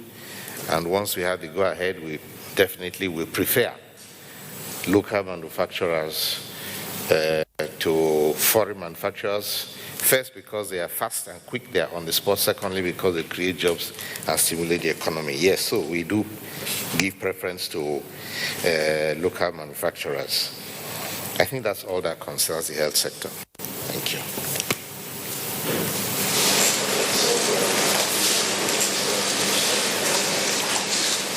Thank you. There were a few questions. How long does it take to get the result? So like I said, it takes 24 hours from the time a sample gets to the lab. But there are many factors from where the sample is collected to when you get your result. There's the issue of collection. Then you have to send it. We get many samples in the lab where the form doesn't come with the sample. And then we have to go back and ask them, listen, we can't test this sample for you if you haven't sent it with the right form. So those samples cannot be tested because we can't then link it to a patient. So we go back to the state and say, listen, give us the form. So that sometimes causes a delay. Then when it gets to the lab, that process in itself takes plus minus 24 hours. Then we send the results back to the state epidemiologist. So no lab sends results directly back to patients. We send it to the state epidemiologist in the relevant state. It is now for that state epidemiologist to call each of the patients and then send the results for each individual as they would have received. So that's the process. So the time it takes really depends on the efficiency of all these various aspects of the chain that is required to come together. So, this is one of, I know right now there have been many stages of complaints. Early there was the call center that has died down because we have improved it. So there have been various complaints about efficiency of processes, and every day we keep working hard to improve the process. But as we have increased the number of labs, initially we were working with a handful. Now there are 23 labs in our network, and every day we're pushing to add more. There will be these teething challenges, and of course, there are more people to test, so there are more people that we have to get results back to. So, but one key thing that we're learning out of this is that we have to develop a laboratory information management system that works now and works into the future. So right now we're trying to make the best of what we have through manual processes. This is not how we can build a system. So we're working to integrate this into SORMAS and make sure that we can get the whole country connected into one system. So we don't actually need to send results from one point to the other. We put the results into a system, someone logs into the same system in Kebbi and pulls out the results. So as we are responding to the outbreak, these are things happening in the background to improve the system. The question on LifeBank and NIMA, I'm not privy to the details of this relationship, but I understand that LifeBank is providing sample collection booths that can support the testing in NIMA. That's my understanding of the relationship, and if that is a relationship, it's a mutually beneficial one, and I'm sure one that is helping speed up the testing rates. The question around recovery time, to be honest, I would really be cautious about over-interpreting all these numbers at this stage, right? There are many factors that influence these things, and at this stage in the outbreak, what looks good now might not look good in a month's time or 2 months' time. So let's wait before we jump into conclusions about who is discharging more and who is discharging better. There are many factors that lead to that we cannot overinterpret with small numbers. There was a question about the national response. I think that was Friday. I think, there is one national response. It's easy to say national response, but if you now break it down into components of that response, is there one national response around laboratory diagnosis? Absolutely. Everything is coordinated nationally. Is there one national response around surveillance? Absolutely. We're using one surveillance database across the entire country. Are all EOCs working to similar guidelines? Absolutely. So if you now look down into the components of each part of that response, you will see how we have one national response. Of course, every state in Nigeria can still do a few things differently, but across the major parts of the response, there's one approach, just like we've issued guidelines today on integrating private sector labs, integration of private sector labs across the entire country. The question on strange illnesses. This is really a question for all of us as we improve our diagnostic capacities in the country. I think Nigeria will never be the same after this outbreak in terms of lab diagnosis. And this is one big thing that I think will change, that we will now have a network of labs across the country that is able to make this diagnosis as we find new cases. A lot of these cases are not necessarily strange. They are strange because we don't know. And we haven't made the appropriate diagnosis. So yes, right now we're all overwhelmed by one particular disease, but one thing is for sure is how do we integrate our lab networks into a platform approach so that we end this practice of having HIV labs, TB labs, influenza labs, measles labs, and rather have molecular labs in specific locations across the country that can provide the diagnostics for all of these infectious diseases. That is the vision of everything we're doing now, and that is the output I hope we can achieve after this outbreak. And finally, the protocol for collating results. Right now, all the results are part of our laboratory network, so they would report those results to us. But before we share those results with the public, we go through a verification process every evening, which is why sometimes it takes a while for the results to come out. We generally have all the results by 6, 7 p.m. But we then call every state in Nigeria to make sure that they are aware of the results, because we don't want a state to be surprised. NCC has announced 20 cases, and I haven't heard about it. There are a lot of sensitivities around this. So we call every state epidemiologist. Sometimes we can't reach him, we keep trying. Sometimes we can't resolve. Sometimes we don't actually announce the result for a state because we have failed to reach someone senior enough to accept and acknowledge those numbers. So it's a very careful balance around trying to be timely and at the same time respecting our colleagues at the state level so that they are not surprised by the number of cases we're reporting. Especially now that everybody is so sensitive about the results. You can see in a couple of minutes after we announce the results, you can see the number of shares and views that those results have. And finally, on Yobe, I'm going to get an update myself. I'm not clear on the details, so we'll look at the question on Yobe and probably answer it in detail tomorrow. So thank you very much.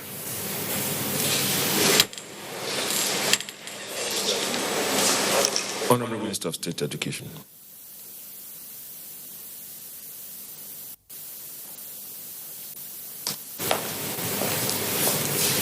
Well, good evening, everybody.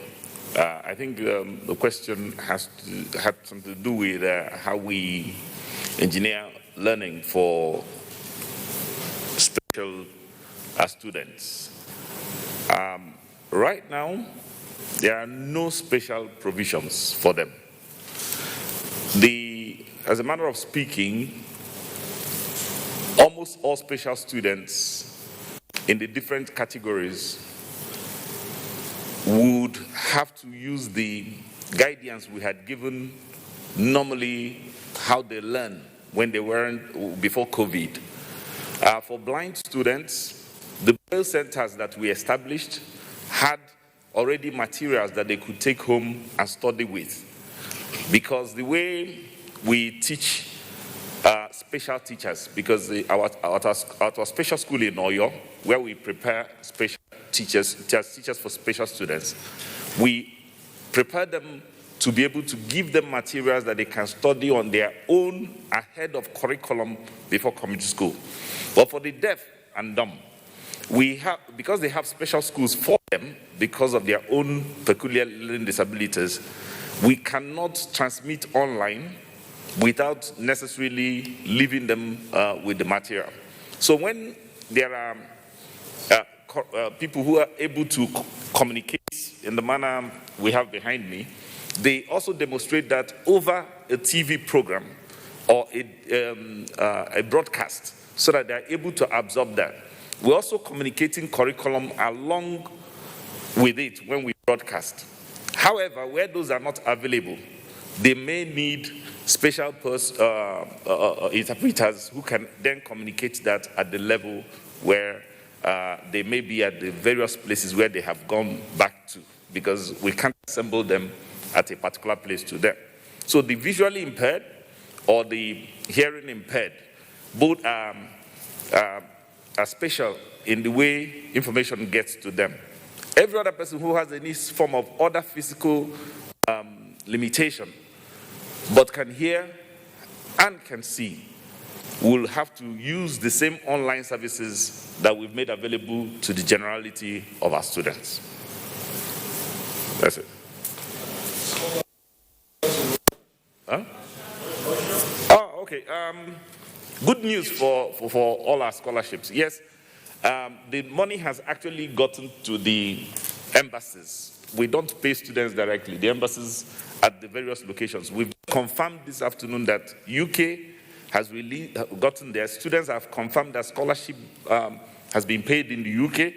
I don't know why Russia hasn't begun disbursing, but maybe they've started because the calls we only got from the schools proper. We've not gotten from the students. So the same batch, UK and Russia, were done the same time last week.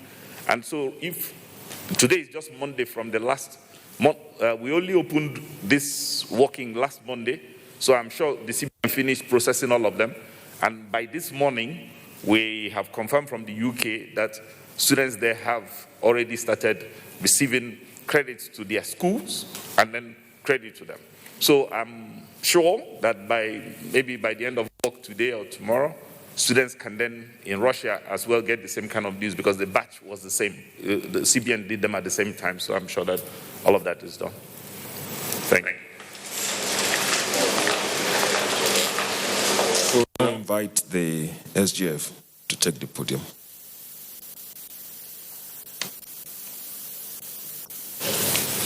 Well, thank you, but I think most of the questions have been answered. Let me just provide further information with regards to the Madagascar the syrup. It's been freighted to Guinea-Bissau by the president of Madagascar, president or prime minister, sent it to Guinea-Bissau. And certain allocations have been made to different countries. We have an indication of the quantity that has been allocated to Nigeria, and we are supposed to make arrangements to freight it out of Guinea-Bissau to Nigeria. I've received instructions from Mr. President to make arrangements to freight it home with a clear instruction that I should subject it to the validation process similar to what would happen to any other medicine or syrup or vaccine that is discovered or created internally. So it will be subjected to the same process before it is put into any form of use. There will be no exception for that. Dr. Chukwe has answered the question about national response. We have only one national response. What you see happening across the state are just strategies of implementation of the non-pharmaceutical initiatives or interventions. But as far as the response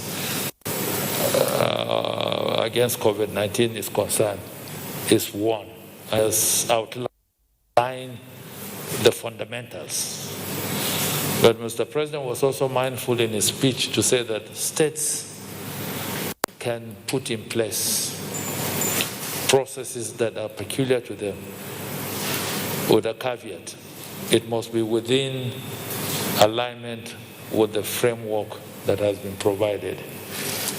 So the applications in different states in terms of the non-pharmaceutical interventions differ. And that's what you saw reflected across the country over the weekend. Some are very, very determined. So they step up their actions. They go out there, ensure total compliance with the guidelines, either put by the federal government or put by the various states. Because the Quarantine Act provides for the states too to in place certain laws or declarations that will serve the purposes of that particular state within the context of the declaration made by Mr. President.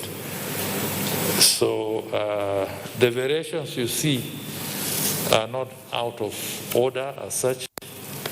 There could be some certain excesses that are not prescribed by any law, but that's not the norm or the rule. Those ones are exceptions to the general rule. The other question that has to deal with bed space, it's a statement of fact, and it's a realistic postulation looking at what is happening. You don't have to wait until all the best beds are exhausted before you raise the stakes in terms of provision. Over a month ago, I said it here, addressing you, that we are requesting states to provide at least a 300-bed facility as an isolation, in addition to part of it being used as a management center. Because if you have an ICU, it's a management center. It's not an isolation center alone. We've continuously drummed that because we are looking at the modeling, we are looking at the graph, we are looking at the trajectory, and looking at the figures as they rise.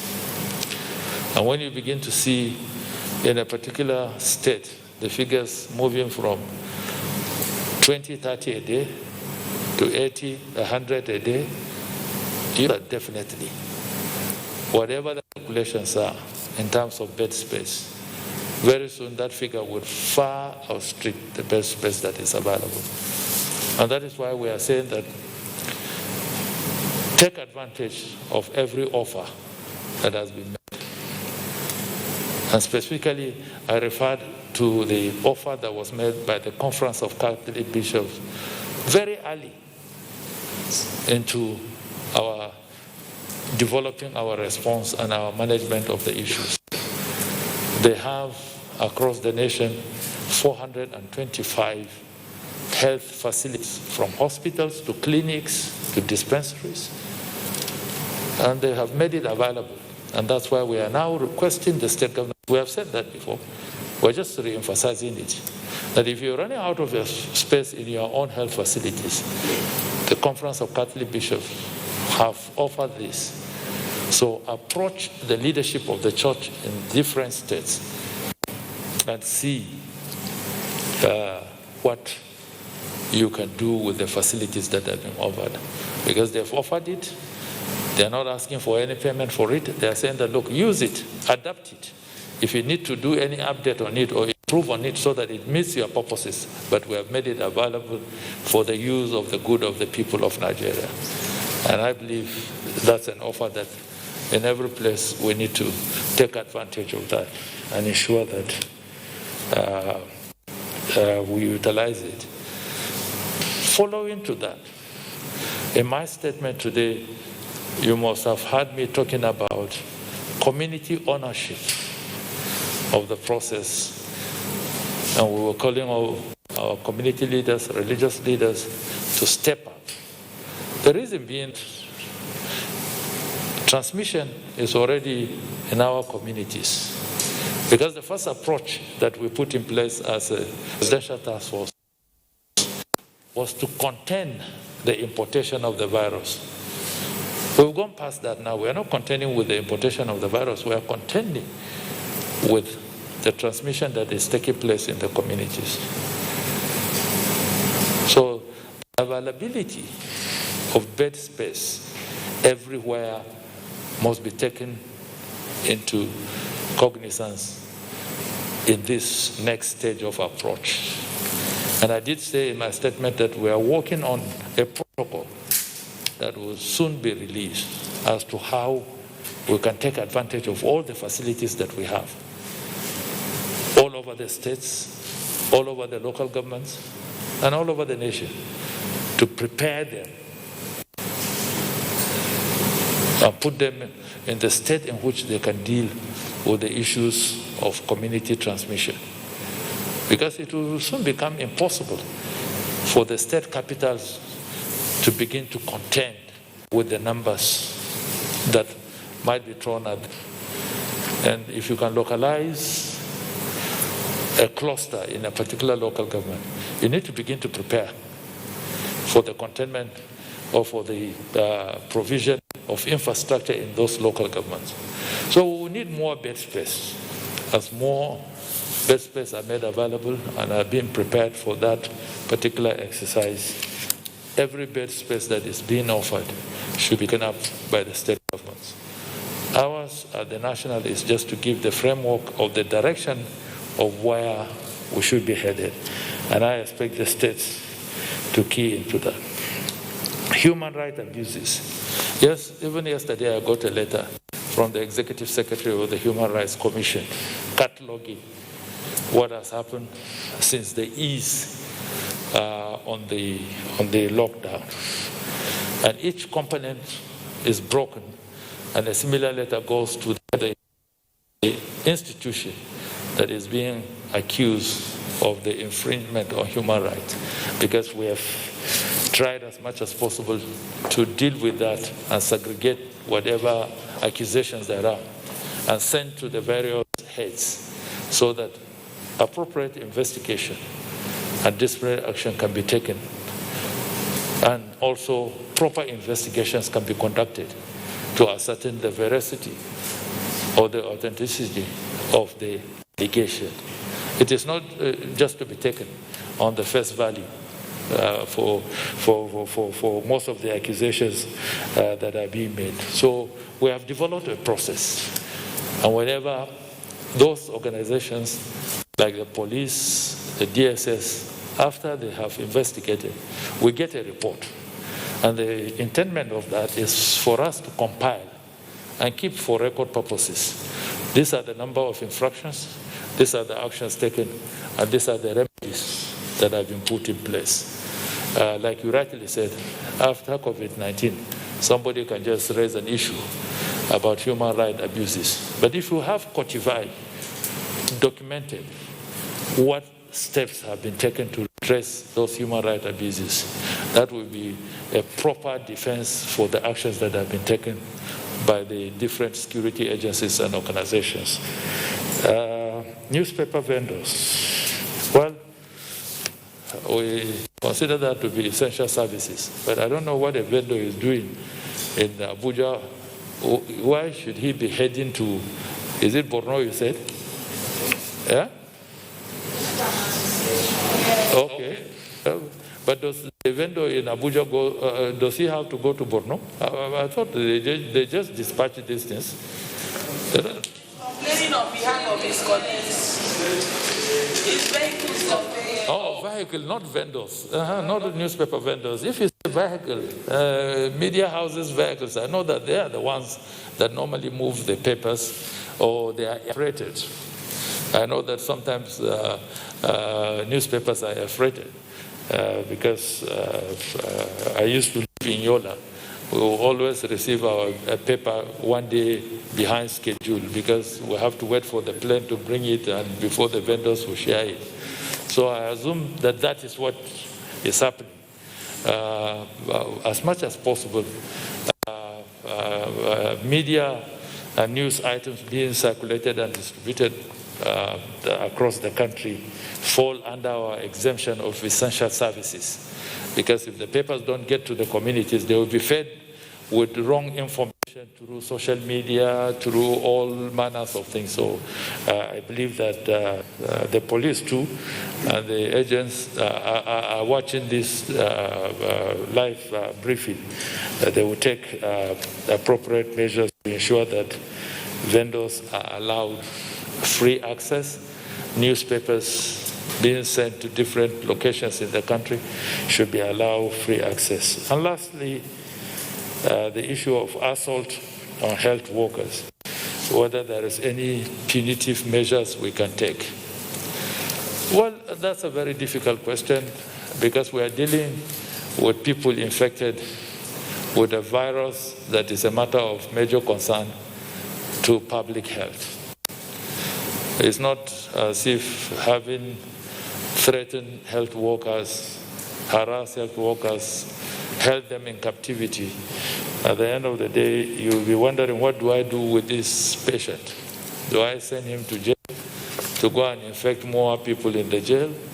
Or do I keep him in the isolation center and try to nurse him back to health? I think it's all born out of anxiety, sometimes to the point of frustration, because most of the young persons that are infected by the coronavirus, you saw them like the ones in Gombe. They are young, they are active, they have a lot of energy because they have not come down with any symptoms that incapacitates them. I believe a lot of counseling needs to go into some of these situations. What do I mean by counseling? Probably in the development of the protocol of managing these isolation centers, a lot of talking needs to be done. And I believe that the Center for Disease Control and the Ministry of Health are doing their best in terms of deploying the kind of people that should manage these patients. When you have about 100 people who are infected and are kept in one location, and they are told that they are carriers of this virus, but they feel very strong and they don't feel sick or down with any form of ailment. The chances are that they will begin to get a little bit anxious and that their actions can step out of bound. For now, I don't think we would pursue any punitive measure. The most important thing that we have to do with them is to make sure that our health workers are secured, they are protected, and these patients or those that have tested positive to the coronavirus receive some bit of counseling and some bit of engagement so that they don't feel upbeat and anxious and frustrated and begin to let it out on people who are supposed to help them transit from being positive to negative. So I would only continue to appeal to the people that have found themselves in the isolation center to say our hearts goes out to them. We wish them well, and as a presidential task force, we will do everything humanly possible to ensure that they are managed in a manner that they will move from being positive to negative so that they can get out of the isolation center. But in the same vein, they should appreciate the services of the frontline health workers. They don't mean evil. They don't mean to do them any harm. They are there to provide services to them. And they should also understand that in the process of doing that, they don't have to endanger them and endanger their lives. So I think basically these are the questions that I have, and I think I've made a fair attempt to answer those questions. And to say, we and you have a responsibility to ensure that this fight is taken to the last bit. This fight is done in such a manner that we do not in any way create an opening that will cause our nation to suffer much affliction as a result of the scourging nature of this pandemic. I believe that the figures, like I said in my statement, are quite, can create some bit of anxiety, seeing the figures as they are going. But we have an explanation for it. And that's the explanation that I want Nigerians to understand. That we had reached a stage of community transmission. And we are ramping up the tests. When this whole exercise started, I think Chukwe started with only 2 labs. Today we have 21, 22 in operation, 23 in operation, and we are pushing. So as you are testing more, the evidence of what we've been talking about will begin to show in the different localities. All we need to do as quickly as possible as we establish those clusters and those individuals within the community, they are taken out so that they do not continue to transmit. What that basically means is that we want to interrupt this thread of community transmission so that we can reduce the number of people that would get infected. But for us to stand and tell you that the figures will not be there would be a bunch of lies, because we know that community transmission is ongoing in our communities. How we respond will depend on what we individually do. Like I said, we must take responsibility. We must ensure that we observe the basic advisories that are being issued by the professionals. That way, we keep safe, we keep other people safe. Thank you. What did you do?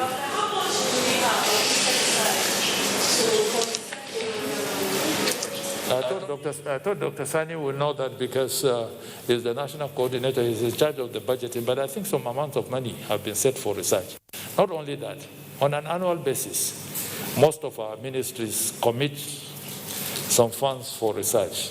And I believe that the Health Ministry, the Ministry of Science and Technology, and all those ministries that are charged with research efforts. But I think even as a presidential task force, Dr. Sani, probably you take that question as a presidential task force, a certain amount of monies have been set aside for the purposes of research. But on a long-term basis, like I said, Ministry of Health with its agencies, as NIPRI,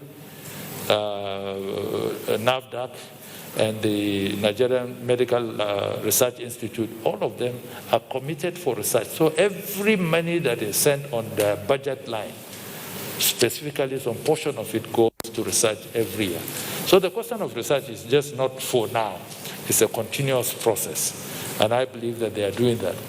If you saw some of the inventions that came out of the Ministry of Science and Technology from some of their agencies, the tunnel for disinfection that I saw them create, all that came as a result of research. Some equipment that they manufactured for the purposes of street disinfection and the rest of it, all these things came out of research. They have even developed ventilators. The DICON in Kaduna, the defense industry in Kaduna, out of research work, not thinking about even COVID-19. They have developed a ventilator. I had a demonstration in my office, and I think the Minister of Health too had a demonstration in his office. Some of them have even developed the PPEs that we are talking about, and we are looking at the local content element of that to ensure that we encourage our home-driven industries to produce most of these things, not dependent on export or import, because every country is contending with this. That accounts for the scarcity. And I believe that all these research institutions are busy looking at the prospect of other research work that will help us in dealing with this particular pandemic. Thank you. Thank you very much. That brings us to the end of today's national briefing. We must remind you, as always, that first, please wear a mask always, or a covering, whenever you are out in the public space. We must also stand up for our healthcare workers. Our frontline health workers put their lives on the line for our sake. They provide care and nurse our patients back to health in this perilous time. They are our heroes. Please do not be hostile to them. Do not attack them. Do not hold them hostage. Please show them respect, whatever your COVID-19 condition is. We assure our heroes of their protection and security at all times. I thank you very much. God bless Nigeria. We hope to see you tomorrow. But do not forget, this day dome will be commissioned tomorrow at 10. Thank you very much.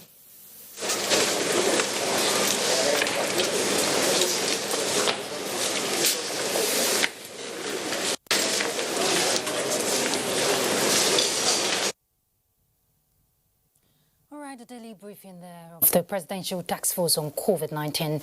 Let's continue with the news. Governor Samuel Otom has announced a third confirmed case of COVID-19 in Benue State. He announced this during the expanded meeting of the State COVID-19 Action Committee in Makurdi. Charles Abba reports. Who lamented failure of strict enforcement and compliance with directives at the interstate borders and challenges being posed by community transmission of the virus, announced that the source of the third case has not been ascertained. So please let the people know if in the last few days you made contact with her, please make yourself available for testing. He, however, re-emphasized tightening the border lines and measures to close opportunities of community transmission of the pandemic. In Makurdi, Charles Abba, NTA News. We now join our correspondent, Mitare Ikband, live to give us an update on what just played out at the Presidential Task Force on COVID-19. Mitare.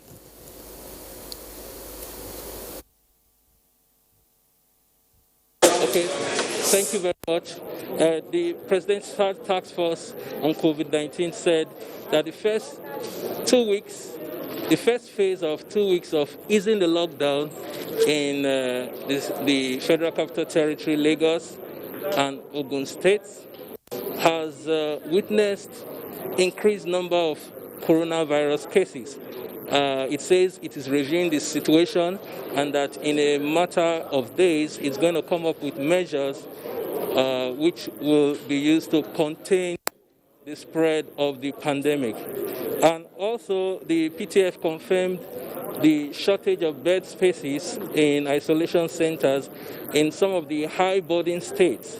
And it says it calls on state governments to begin to identify more public spaces that can be used for isolation centers as well as bed spaces. It particularly says that state governments should take advantage of the donation from the Catholic Church and meet the Catholic leadership in their respective states to take advantage of the Catholic Church's donation of 425 hospitals and clinics across the nation to the Presidential Task Force. And again, the chairman of the task force, Mr. Boss Mustafa, says Nigeria is expecting some samples of the herbal remedy of Madagascar.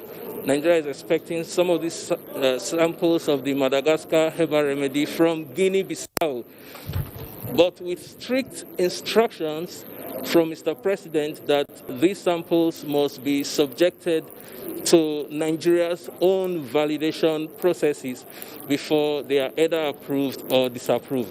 Those are the highlights from the PTF briefing here. All right, thank you, Mitari. Lots of issues arising that can be challenging, but we'll continue to commend the efforts of the PTF. Let's head to Ibadan to join Larry to bring us more reports on Nationwide. Larry?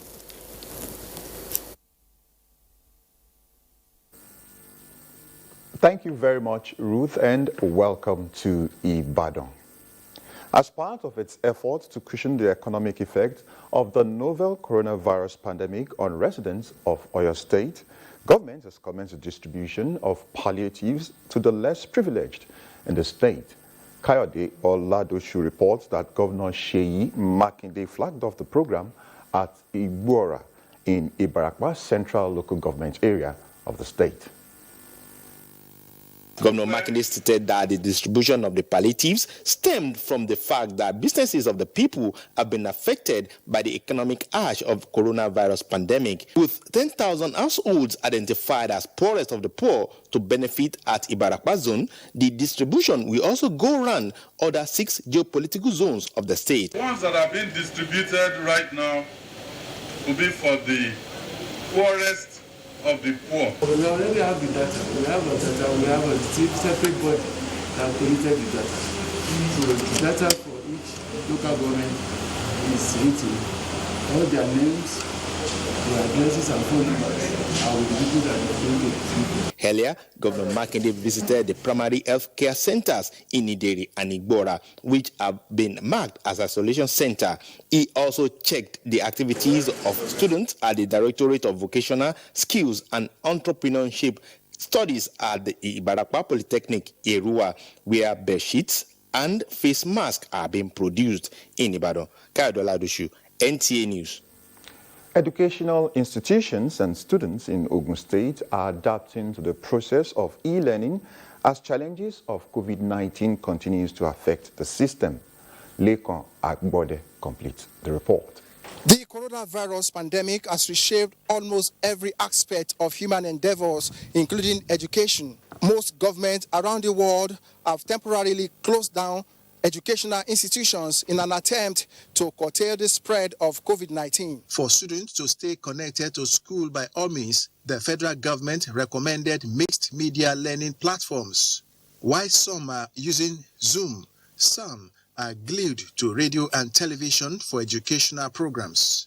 In Ogun State, the pupils, students, and parents are excited. It is really helpful because there are some things they have not taught me in my school because of the pandemic. All the subjects that the students are taking were well taken care of by the school. making the teachers that were taking them originally in the class to give them the lecture. Joel Kowo is a final year secondary school student preparing for his external examination. I don't think I'm missing anything because exactly same thing we do in school, the same thing we're doing online, even better.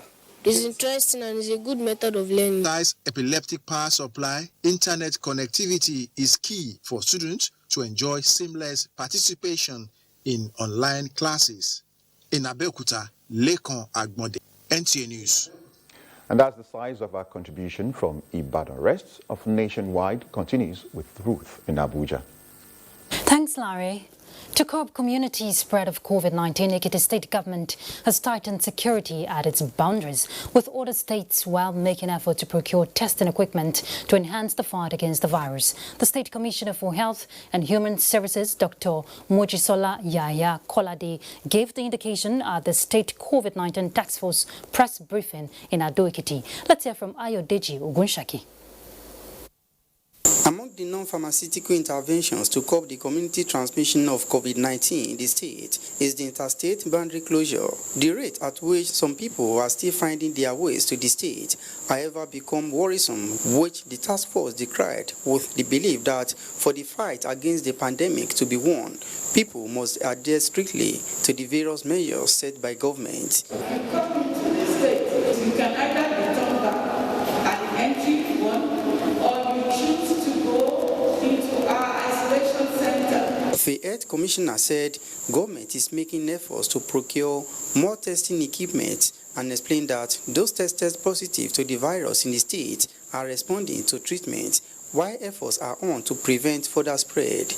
Meanwhile, more people have benefited from the food palliative to cushion the hardship caused by the lockdown in the state. At a palliative presentation by the special advisors to the state governor on federal matters, about 5,000 people benefited from the donation. Pandemic of the virus that is actually killing people, and it is our responsibility to be able to educate the people on the need to wash their hands, wear face masks, and also observe social distance. The people were equally sensitized on the need to follow the various precautionary means to fight the virus. From Ado Ekiti, Ayode Jogunshaki, NTA News.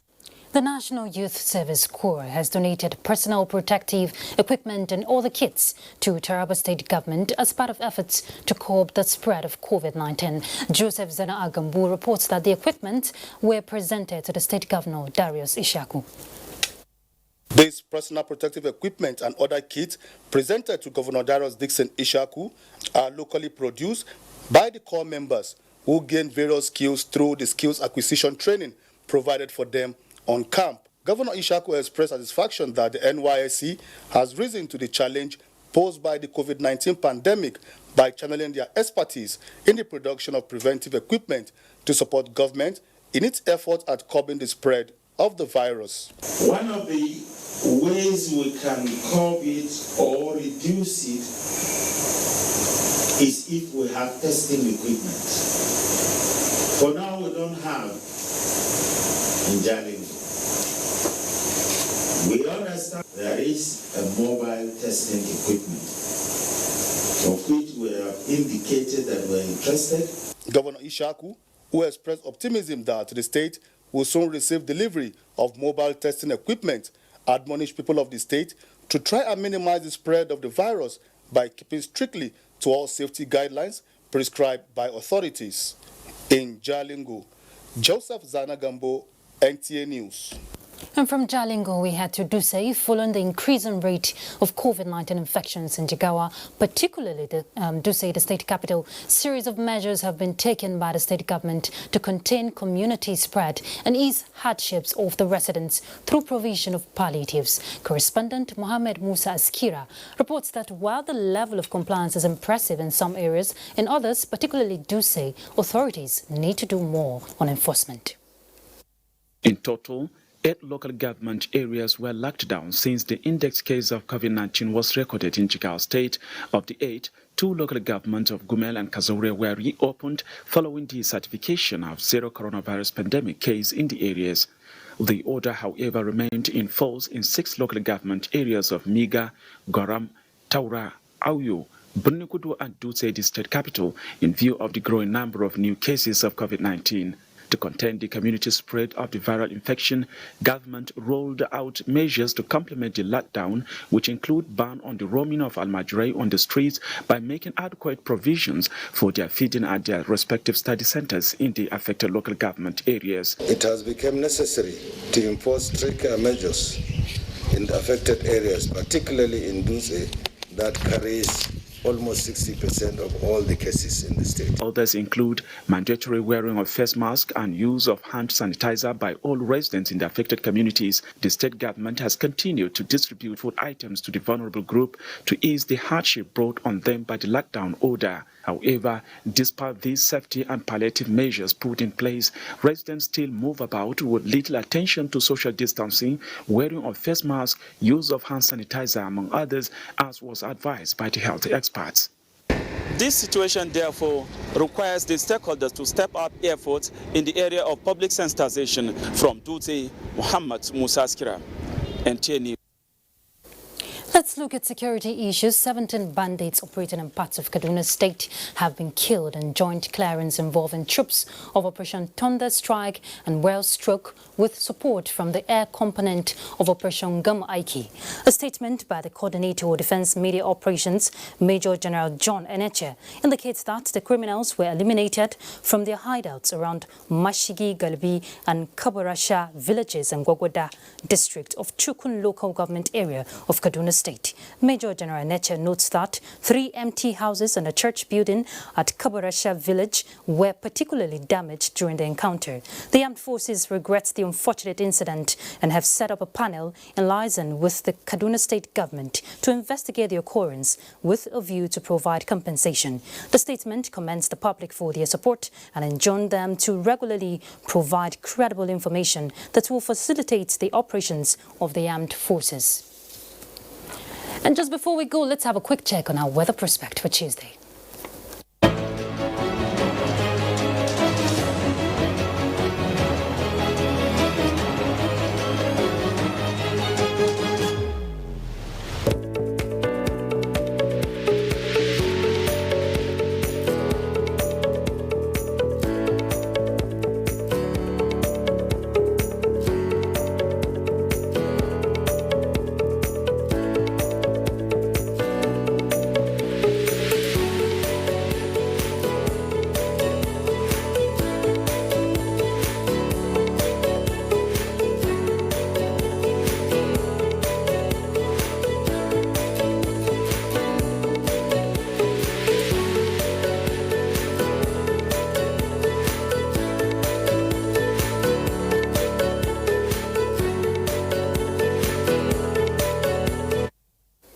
Right, we're done with Nationwide, and do enjoy the rest of your evening. But as you go about your daily activities, please remember to always stay safe and stay tuned to NTA for more on COVID-19 updates. I'm Ruth Aguela. Bye.